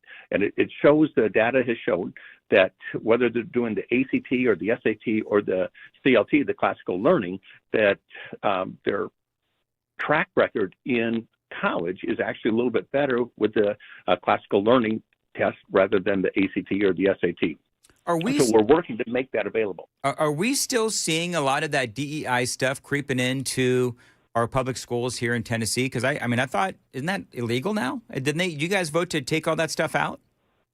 So, Dan, it's almost like a game of whack-a-mole. Yeah. As soon as we take something out in one, something else will pop up somewhere. So we're always trying to be very vigilant. And we've got many, many parents in your listening audience that text us and say, hey, here's what we found in our schools, or here's what we found. So we're always trying to be very vigilant on what we can do to take this out, but it'll pop up somewhere else. So we've been working on this for years, almost since I've been there. And the classical learning doesn't have it. It is kind of, this is where we were 50 years ago. This is what the basic learning was. This is the history. This is what the math and so forth. So a lot of homeschool parents like this kind of curriculum better than some of the modern curriculum or the Common Core or some of the other things that are out there today. Was there a state that you looked at when you were drafting this legislation? Was there a state that you looked at that said, that's the path or the course that we want to follow? Yeah, so Florida has this, Arkansas has it, Oklahoma has it, Texas has it. In fact, Louisiana even has some of this. So other states have already done this, and it's been very successful and very popular. And we just feel this is the better way to get kids that are going through homeschools or going through some of the co-op schools to have a better option to go rather than just studying for the ACT or the SAT. Say the data's here, and we can show that this is working very, very well. I'm not trying to get rid of any test. I'm just saying this would be another option for our parents. And Dan, I am going to be a person that if I can give more options to our parents, I want to do that in education. So when I don't know this, I should know this, but who comes up with the ACT and the SAT questions? Like if they have some of this DEI stuff in there, who comes up with that? And is there a way from your vantage point that the state legislature and the governor can change that? If that's a vendor, can we say to said vendor, we're not going to accept questions that have DEI incorporated? So we can't do too much on that because when somebody takes the ACT, it's not just for Tennessee schools. They might be going to other schools as well. They're applying for to go to across the country. And that way it's got to be the same test, the same questions that they're taking in California as they are here. And they are private vendors, and they're very protective. They don't want this. They see it as competition coming in. So they've been pretty staunch in saying, we don't want another option for kids to take another test, because if they take this and it's an option, they don't have to take the ACT or the SAT. So we've been getting a lot of pushback from them, and we don't have much control on what their questions are. Mark Pody, State Senator Mark Pody is joining us here on Super Talk 99.7. We have to check the traffic real quick. Got a lot of issues out on the road. Then I'm going to follow up. I've got a question about this classic learning test and how long has this been around, and which of these whether it's the CLT or the ACT or the SAT. Which one is a more accurate indicator as to what level this child is at? I'm going to ask you that coming up next. It is coming up on 8:15. Time to check the roads on WTN. Glencliff Bradley Parkway South remains closed from an earlier accident. Antioch, 24 westbound at Harding Place, accident on the right shoulder. And Green Hills, Belmont Boulevard, a crash at Woodmont Boulevard. Emergency crews on the scene. I'm Christy O'Brien. As far as your weather goes, mostly cloudy today, warmer, high of 73. And you're going to have some heavy thunderstorms this afternoon. Thunderstorms that can bring hail and damaging winds. Cooler on Saturday with some rain possible. Sunday, a high of 66 and sunny. All right, State Senator Mark Pody. So the SAT, the ACT, or this classic learning test, which I'm going to be honest with you, I've never heard of, so I'm fascinated by this. But which is a better indicator, more accurate indicator as to where a student is from an educational standpoint? So I'm going to say that we'll take the ACT as a standard. And the standard has been something that our kids, when they take, we can actually compare, because that's a standard test across the nation, no matter what background somebody's coming from. You can say if they scored a 25, 26, or whatever the highest score is, like I believe a 36 on there, you know where your student is. However, it's not based on what everybody is studying. There is a classical learning curriculum as well, and the classical learning curriculum is going to be very traditional and is going to be historically what we taught. That's probably, Dan, what I learned when I was in school. That would have been the type of curriculum that our public schools at that point were teaching. And we've strayed away a little bit from some of those things. And as they go through and we're developing different curriculum, this is just one of the curriculums that has been around for generations. And we know it's just the proven curriculum that's worked for all of us for so many years. And now we're just trying to say, let that curriculum that we currently have and has been around, let us test on that curriculum and not some of the newer curriculum that's out there. Yeah, one of the things, and I'll point this out, is that when you put a whole bunch of extra stuff in there and then you're also framing it in a certain way, then other stuff is going to have to go by the wayside. And that's that classical training that is, it would appear, being left behind. One of the things that I would ask is, 8:17 on Nashville's Morning News, so how is Tennessee's overall academic performance these days? Do you think that, we still, I mean, obviously all the states have a lot of work to do, but how do you feel like we're doing right now? And, we are getting ready again for people to sign up for the scholarships that there's a lawsuit that has been filed regarding those scholarships. And so I think that, people are still talking about this. I mean, where do you see our education going forward as a state? So if we go back about a decade or so, Tennessee was absolutely either 49th or 50th, depending on the scores you looked at. We even got grades that we were the worst state in education. We have made huge strides since then. Now, we are not where we want to be, but we're getting at least towards the middle of the pack. Now, it's interesting, Dan, though, if we take one or two school systems out, and I'm going to specifically say Shelby County, if we take them out, we immediately jump into like the top half of education in the nation. Now, Shelby County is a huge system, and it is ironic that we put more money per student in Shelby County than anywhere else, and they still got the worst scores. So it's hard to say, boy, just give them more money and watch what that performance is, because that's not the key indicator. We put more money in there per student, and we're still not getting any increased performance. But the rest of the state is actually performing much better. I'm going to take, I represent, of course, Wilson County and Davidson County. Wilson County schools, they're doing extremely well. Our graduation rates are doing well. We got very good education across Tennessee, but it's not the whole state. Davidson County showed some improvement, but we still got a lot to work on in Davidson County as well. So this is the headline: Parents sue Tennessee over universal private school vouchers, arguing it diverts money from public schools. Now, as a state lawmaker, I've interviewed, a bunch of you folks, and including the governor, by the way. And from the way that I understood it, these vouchers, they would be coming from a different bucket than from the public schools. I mean, I'm assuming that's still the case. Are you worried about this lawsuit? I understand their thought process saying, hey, if there's money, no matter what bucket it is, you can put it directly into education. But that's not the way that we've been working. We put in almost $1 billion into public education now. And the governor and he specifically carved out money out of the general fund, so it wasn't dedicated towards education, and said, we're going to put $144 million to give these 20,000 students as a pilot program to see if it's popular, to see how it works and so forth.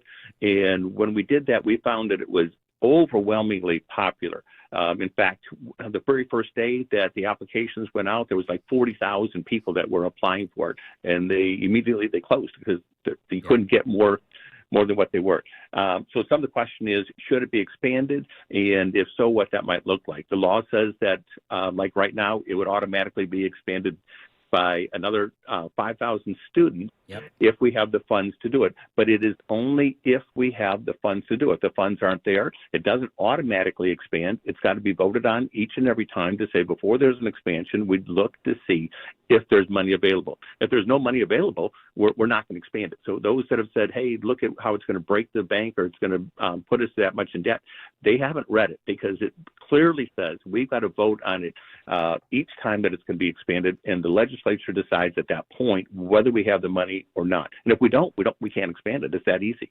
All right. So real quick, your bill for the classic learning being included along with the SATs and so forth, do you think that's going to pass? I think we have a very good shot. The last time we were talking, the ACT folks came in and talked to us, and they said, hey, give us one more year of data. Let us kind of look. And whether that was a ploy or not, because they might come back and say, hey, we want one more year. That's just delaying and delaying. But we've got the extra year of data, and I think we've got a very, very strong case. It's going across the nation. As I mentioned, there's 6 states already doing this, and we have more and more people deciding that the public schools might not be the best option for their children. And we want parents to be in charge. And if that's the case, then we need to make sure we're giving a clear test based on the curriculum that those kids are learning. And I will tell you that the homeschoolers are doing very well. Now, can I say that every homeschooler, just because they homeschool, will outperform a public school? No, that's not true. However, the majority of the homeschoolers, and the majority, especially the parents that are taking this very serious, and especially if they're in a co-op, they seem to have the trend of doing better.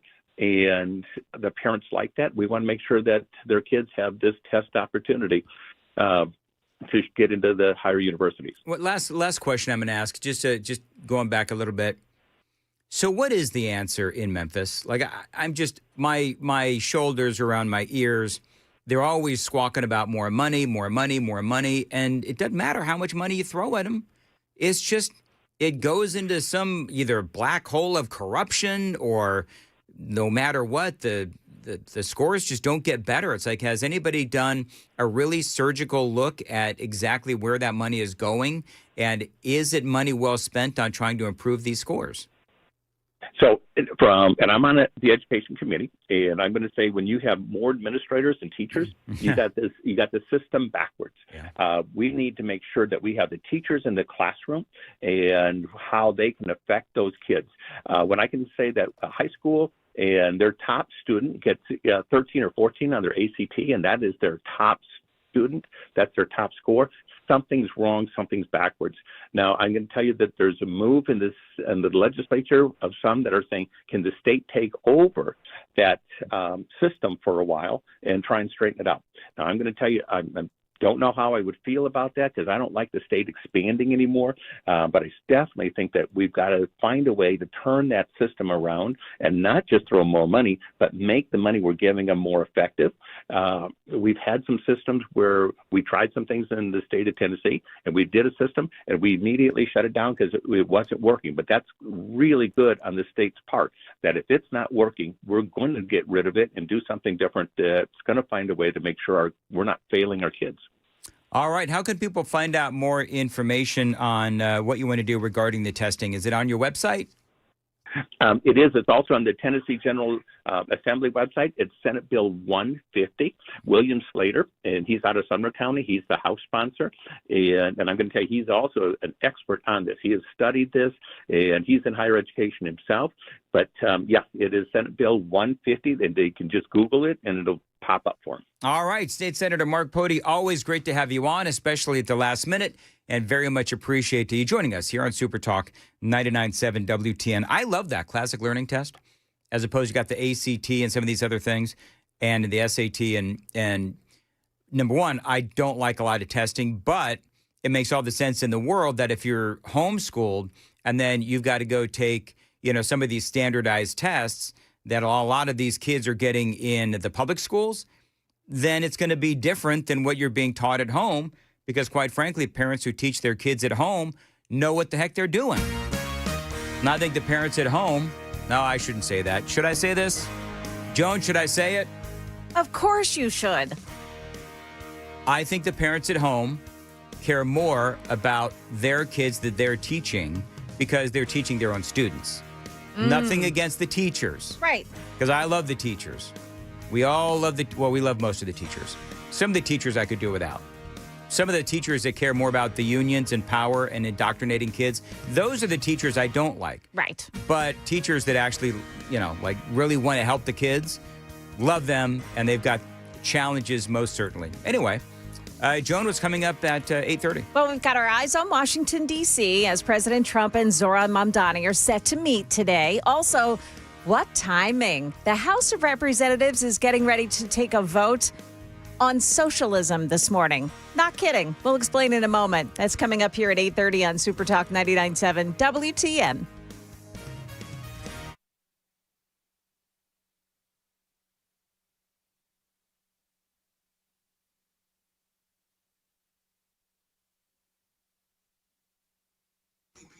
Available on YouTube, Spotify, Apple Podcast, and on the Super Talk 99.7 WTN app. Dan Mandis here for USS, United Structural Systems. I've been telling you for years about USS. They are experts in waterproofing, concrete leveling, foundation repair as well. They're experts in a lot of things. And so if you've got something wrong with your house, call them at 615-488-7855. It's raining out right now, or at least it was yesterday, and it's raining in some parts of Middle Tennessee. So here's the deal. Go down into your basement, go down into your crawl space, and check out to see if you have any moisture, any water down there. And if you do, you've got to call USS for some great waterproofing. Now, this is a great company. They've helped me several times with my home, and that is why I proudly endorse United Structural Systems. And yes, I am one of 30,000 satisfied customers. USS, they're not going to charge you for any unnecessary repairs, and you're not going to pay a dime until the work is done and you're a satisfied customer. By the way, they can also help you with basement and crawl space waterproofing, basement wall stabilization, and foundation repair. I was a customer before I was an endorser, and I love USS. We guarantee our best. Call USS at 615-488-7855, 615-488-7855, USSTN.com.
Dan Mandis here for Loan Pronto. Now, listen, what if you could pull up to $500,000 in cash out of your home and drop your mortgage rate to 4.99% APR? Loan Pronto can make that happen.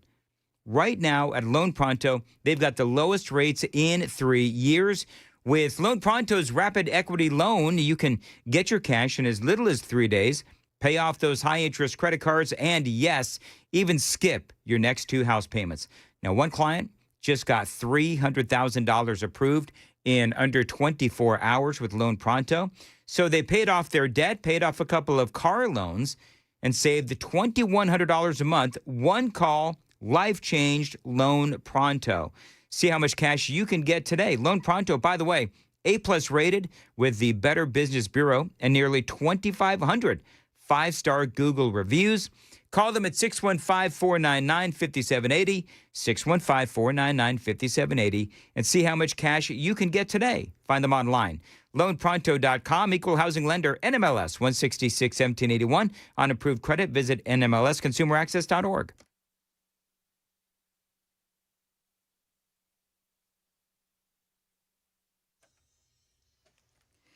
Good morning. It is now 8:31, and I'm Joan Jones with your top stories. These two guys have been at each other's throats for months. I am Donald Trump's worst nightmare as a progressive Muslim immigrant who actually fights for the things that I believe in. He's a communist, and he's a pure communist. I think he admits it. If he does get in, I'm going to be president, and he's going to have to do the right thing, or they're not getting any money. What threatens the And it goes on and on. That's that video there put together by Fox News. New York City Mayor-elect Zohran Mamdani meeting President Trump at the White House today. Mamdani saying that he wants to speak plainly to the president about making New York City more affordable. Now, Trump pollster John McLaughlin, who has known the president for decades, tells the New York Post that those predicting a West Wing war of words could be disappointed. He predicts instead that President Trump will be gracious and polite, but tough. By the way, the House of Representatives is right now meeting at 9 o'clock this morning. They'll begin a vote on House Concurrent Resolution 58. It denounces the horrors of socialism. It was sponsored by Congresswoman Maria Salazar of Florida. She is the daughter of Cuban exiles. What a scene for folks in North Nashville this morning. About 2 o'clock this morning, police were called to an abandoned home on 12th Avenue North where they found a man in his 60s with a gunshot to his leg, a wound to his leg. News 2 reports shell casings were scattered on the front porch of that home and a bullet hole found in the home as well. Police believe that man, however, will be okay. Market numbers brought to you by Beacon Capital Management, online at beaconcm.com. Stocks trading now, and the Dow Jones Industrials up 223, NASDAQ up 68, and the S&P 500 index is plus 23 points. That's the latest news. We've got traffic and weather ahead. I'm Joan Jones, WTN News. Thank you, Joan. Hey, Joan, you'd be proud of me. Why? Because Chris Hand walked in, and I said hello to him without turning my microphone on. There, it's a skill, Dan. Did you hear it happen earlier in the program? So my phone, my cell phone rings, and it's State Senator Mark Pody, but I instead of answering the phone, I turned the microphone on. And spoke during my newscast. And spoke during Joan's newscast. It was fun. It was fun to, lifetime. Was it fun, Joan? Oh, yeah. Okay, very good. I love it. Anyway, Chris Cross Handoff is coming up next. Chris, by the way, we'll talk about this for the radio folks, wearing another band hat, as is Chris's tradition. So we'll talk about that straight ahead. November, Busy Bee Plumbing, Heating, and Cooling. This month, they are serving up big savings and, yes, big gratitude as well. If you've got a clogged drain, don't wait. Get their 93 or free main line opening special. Now, only $93, but here's the deal. If they can't figure out why your main line is clogging, then that service is actually free. So check them out online, busybeehvac.com. If you're feeling festive, submit your favorite Thanksgiving recipe, and you could win $2,000 off a new HVAC install. Runner-up, by the way, gets $1,000. Winners will be announced on Facebook Live, and that is coming up, I believe that's today. That is today. Very good. Thank you, Chris. Now, they're doing a big old coat drive. Got any old coats that you want to get rid of? Gently used like new. I got a few. Gently used? You got some gently used, do you? We do. Do you know how hard it is to get, because I've got some too, do you know how hard it is to get like bandit hair off of my old coats. You got to get it off. It is not easy at all. Get it out of there. That dog's got like magnetic hair. It is incredible, actually. It's because Busy Bee keeps your heat running so well over the winter that he's got to shed that all off. That's exactly what it is, Chris. Very good. They are collecting coats. Busy Bee is collecting coats for needy families in both Lebanon and Mount Juliet. Just bring your old coats to 7 Cedars Butcher Block on Lebanon Square on Tuesday the 25th from 3 to 6 in the parking lot of the Mount Juliet Chamber of Commerce. That's going to be from 2 to 4 on Sunday the 30th. The coats collected in Lebanon needy families, they will go to Lebanon families. And same with Mount Juliet. If they're collected in MJ, they go to MJ needy families. Details online, busybeehvac.com.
Okay, we're looking at 24, the eastbound on-ramp from westbound Briley Parkway. Still closed down. The tractor trailer is being removed. There are wreckers on the scene, and they are hooking up that semi-tractor trailer that's still on the embankment, but it's still closed down there. Eastbound 24, however, is open. You do have a crash reported in Madison on 65 northbound side at Briley Parkway, and in the southbound side, same spot this morning. And on Tennessee 45, this is in Madison at Delaware Avenue. That's the scene of another crash. There is some good news, however. On 24, the eastbound lanes in Mount Eagle, looks like the tractor trailers that were on fire now put out off to the shoulder. So you've got one lane of traffic moving past that accident scene this morning on 24 eastbound. Traffic every 10 minutes every morning on Super Talk 99.7 WTN.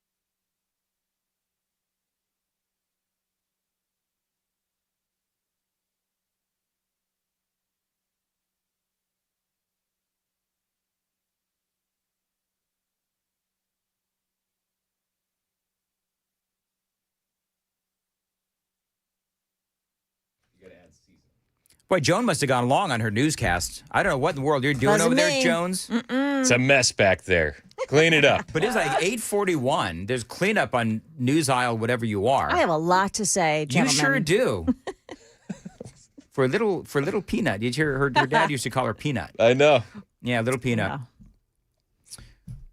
Oh, I guess, okay. I guess we're going to start the content now? Well, I was waiting for more about the nicknames. Yeah. Oh. It was also my CB handle, which Dan wants to get a CB radio. I was thinking about getting a CB radio, Yeah. Breaker 19, so doing that whole thing. I think you can get 99.7 on CB radios. Really? You can't. I think so. I don't think you could do that. Oh, no, on the, what kind of radio? A ham. Ham radio. Ham radio? Yeah. Sorry. Different. Okay, now I don't know what the difference my is error. between a My ham error. radio and a CB radio. I don't know what the difference is. Do you, Joan? Chris, do you know? No? Nobody it's- knows? Okay. Different frequencies. If you want to be Smokey and the Bandit, you're going to get your CB radio, okay? Right. Okay. Yeah. Which is an awesome movie, by the way. Yeah, it is. It is. All right. Very good. You've seen that one? Smokey and the Bandit? Of course. I don't know if I've seen. I must have. I must have. Burt Reynolds. Yeah. Right. And Dom DeLuise.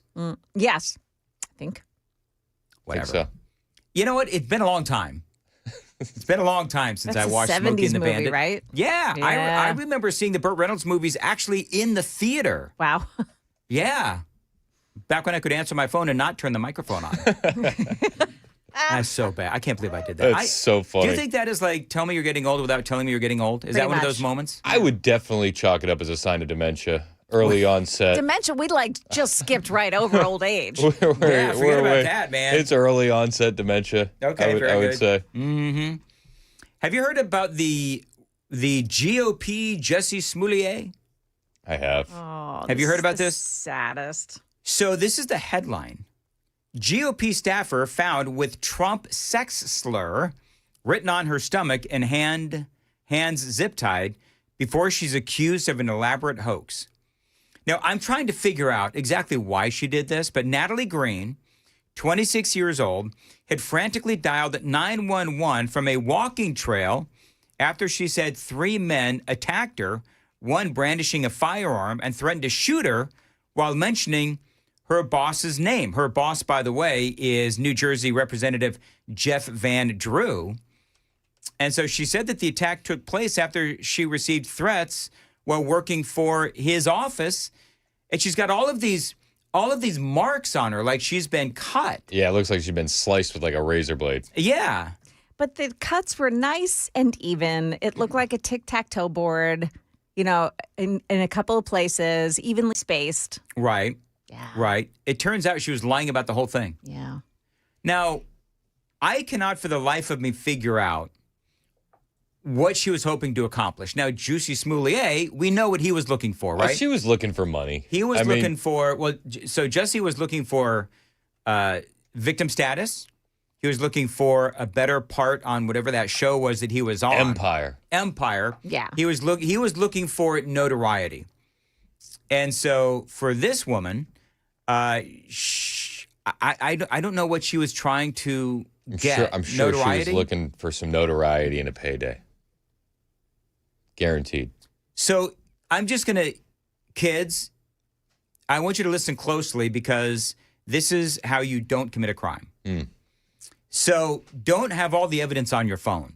So apparently they find her. She's got all the marks. They got a sex slur with Trump and, zip tied in the middle of the forest, whatever it is. And so they look at her phone and they figured out that she had searched for and bought zip ties. And then they figured out where she bought the zip ties. All from her phone. And it was the same zip ties that she was searched for that she had bought. What kind of an idiot needs to Google where to get zip ties? Yeah, right. Home Depot. Do you know what I mean? Like Yeah. you could literally get them anywhere. That's a good point, I guess. Does Dollar General have zip ties? I'm sure. Okay. I have no idea. That's where I do most of my shopping. Dollar General, Walmart. I would almost guarantee that you could find zip ties at Dollar General. And Walmart, like you said, yeah. Yeah. They looked at her phone. They also found searches for, is it scarification? Which is apparently like scars that are like arty, I guess. I don't know. They're looking up how to put scars on your body. It kind of looks cool. It kind of looks cool, I guess. They looked at her location map where she paid a tattoo artist $500 to put a bunch of scary-looking cuts on her. They look at her phone. They found searches for, again, that scarification and just a bunch of other stuff. And I can't figure out, again, why this is a smart girl. She's from Rutgers. And she had a great future ahead. Now she'll never work in politics again. Never. She could probably switch parties to go work for the Democrats. That's true. Because, She'd probably get a Netflix documentary deal. Probably. Somehow blame Donald Trump. Is she from your hometown? Well, the town right next to my hometown. Yeah. Okay.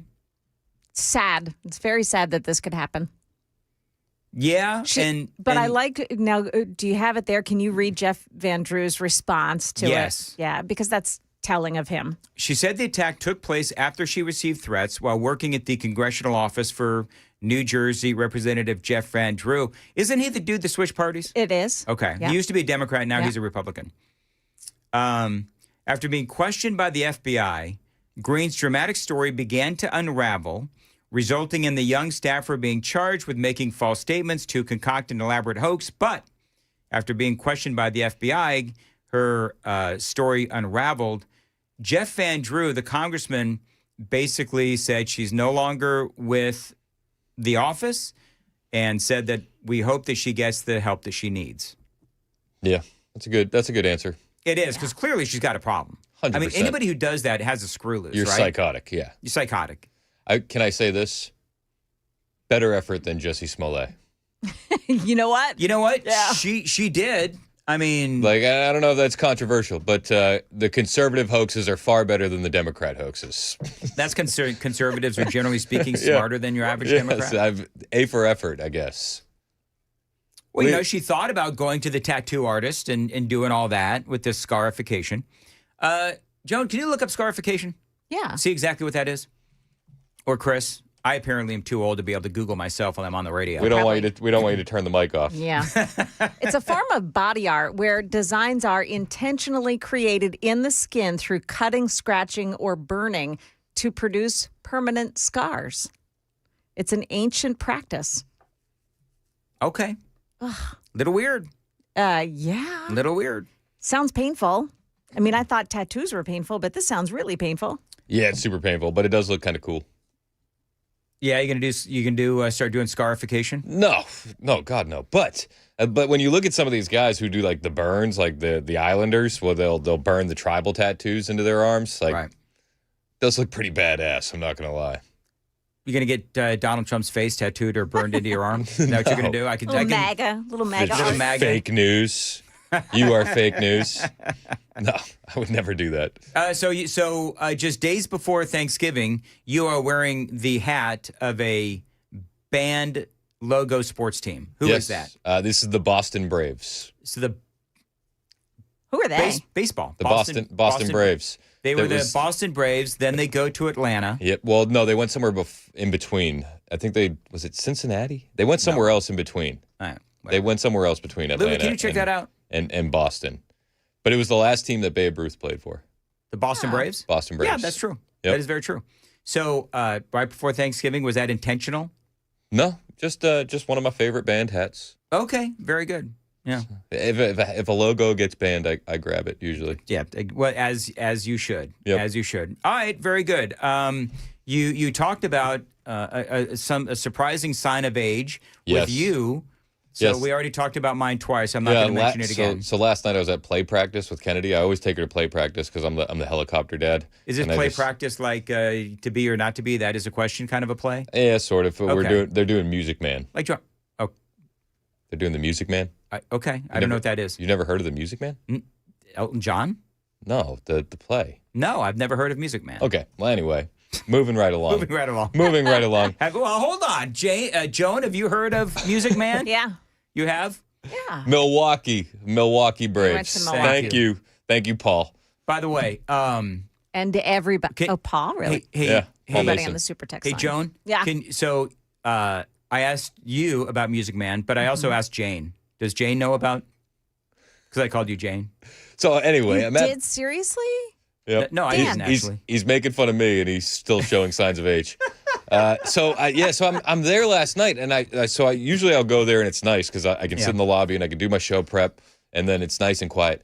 But I finished all my show prep pretty early because the Democrats made it very easy for me last night doing show prep, and I find myself looking for something to watch on TV, and I watched the American Revolution special. You watched a special on the American Revolution? Yes.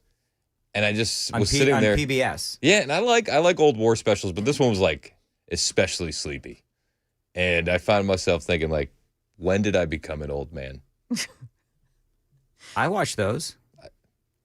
So I found myself thinking, when did I become an old man? I like a lot of them, but I don't know. Did you notice? There are good ones that are like really awesome, and then there are very sleepy ones with like the historians that are like, "Are you all right, bro?" Yeah, like somebody check on this guy and get him a glass of water. Did you fall asleep while you were sitting there? I thought about it. Well, did they have a leftist bent? Oh, 100%. Did they? If I could tell you, like some America bashing in there. That's the only thing that kept me from falling asleep because I'd wake up a little bit angered. There you go. They'd be like, and everybody knew that this was on stolen land. I'm like, oh my gosh, here we go. That's right. All right, very good. Well, it is the weekend. Got any big plans, Joan, Jane? Either one of you have big plans this weekend? Well, just the usual. Yeah. Okay, very good. Yeah. Apparently she's hanging out with the family. Apparently she's going to be growing hairy figs to give to us. Hairy figs. Oh my gosh, the fig season is over, but I am propagating the fig tree. So okay, very exciting. Something to look forward to next year. Hopefully. All right, Chris, what's going on with you this weekend? Very quickly. We are going to just be hanging out with the kids. We got a couple family things to do. We're doing our Thanksgiving shopping today, though. I'm very excited about that. Are you? Yeah, hype. Okay, I'm somewhere between a medium and a large right now. So send Amy a picture of what you want to buy me, and she'll tell you if it'll fit. No, Thanksgiving. Again, he's showing signs of his age. I said Thanksgiving, Dan. Well, yeah, Thanksgiving shopping. You have a lot to thank me for, and I'll take that through some sort of a gift. Touche. All right, I'll get you a gift card to Starbucks or something. Very good. More coffee for me. People are yelling. I guarantee you, people are yelling right now about Mandis and the commie coffee. It is 8:53. She's no commie. She's Joan Jones. Darn straight. Okay. Coming up. She knows who won the war. Go ahead, Joan. Yeah. We'll tell you why an ethics complaint has been filed against a Metro Council member. Also, a pretty shocking hit-and-run story out of Nashville this morning as well. We've got those stories coming up at 9 o'clock on Super Talk 99.7 WTN.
Yep. 8:57, Nashville's Morning News on Super Talk 99.7. John in Lawrenceburg says Kelsey Grammer narrates great American history events on Fox News. Oh, yeah. Oh, have you ever heard that, Joan? Yeah. I have. I'll listen to it sometimes. I love that stuff. I'll check that out. Does he not go woke and say that, by the way, we're on stolen land? Yeah, stolen land and all that? Yeah. No. During the PBS special, the amount of times that I was reminded how racist and evil I was awesome. See, how much do you stand for that? Like, because it takes one insult to yours truly, and I'm like done. It's like, oh, heck with this. I just put on the woke filter.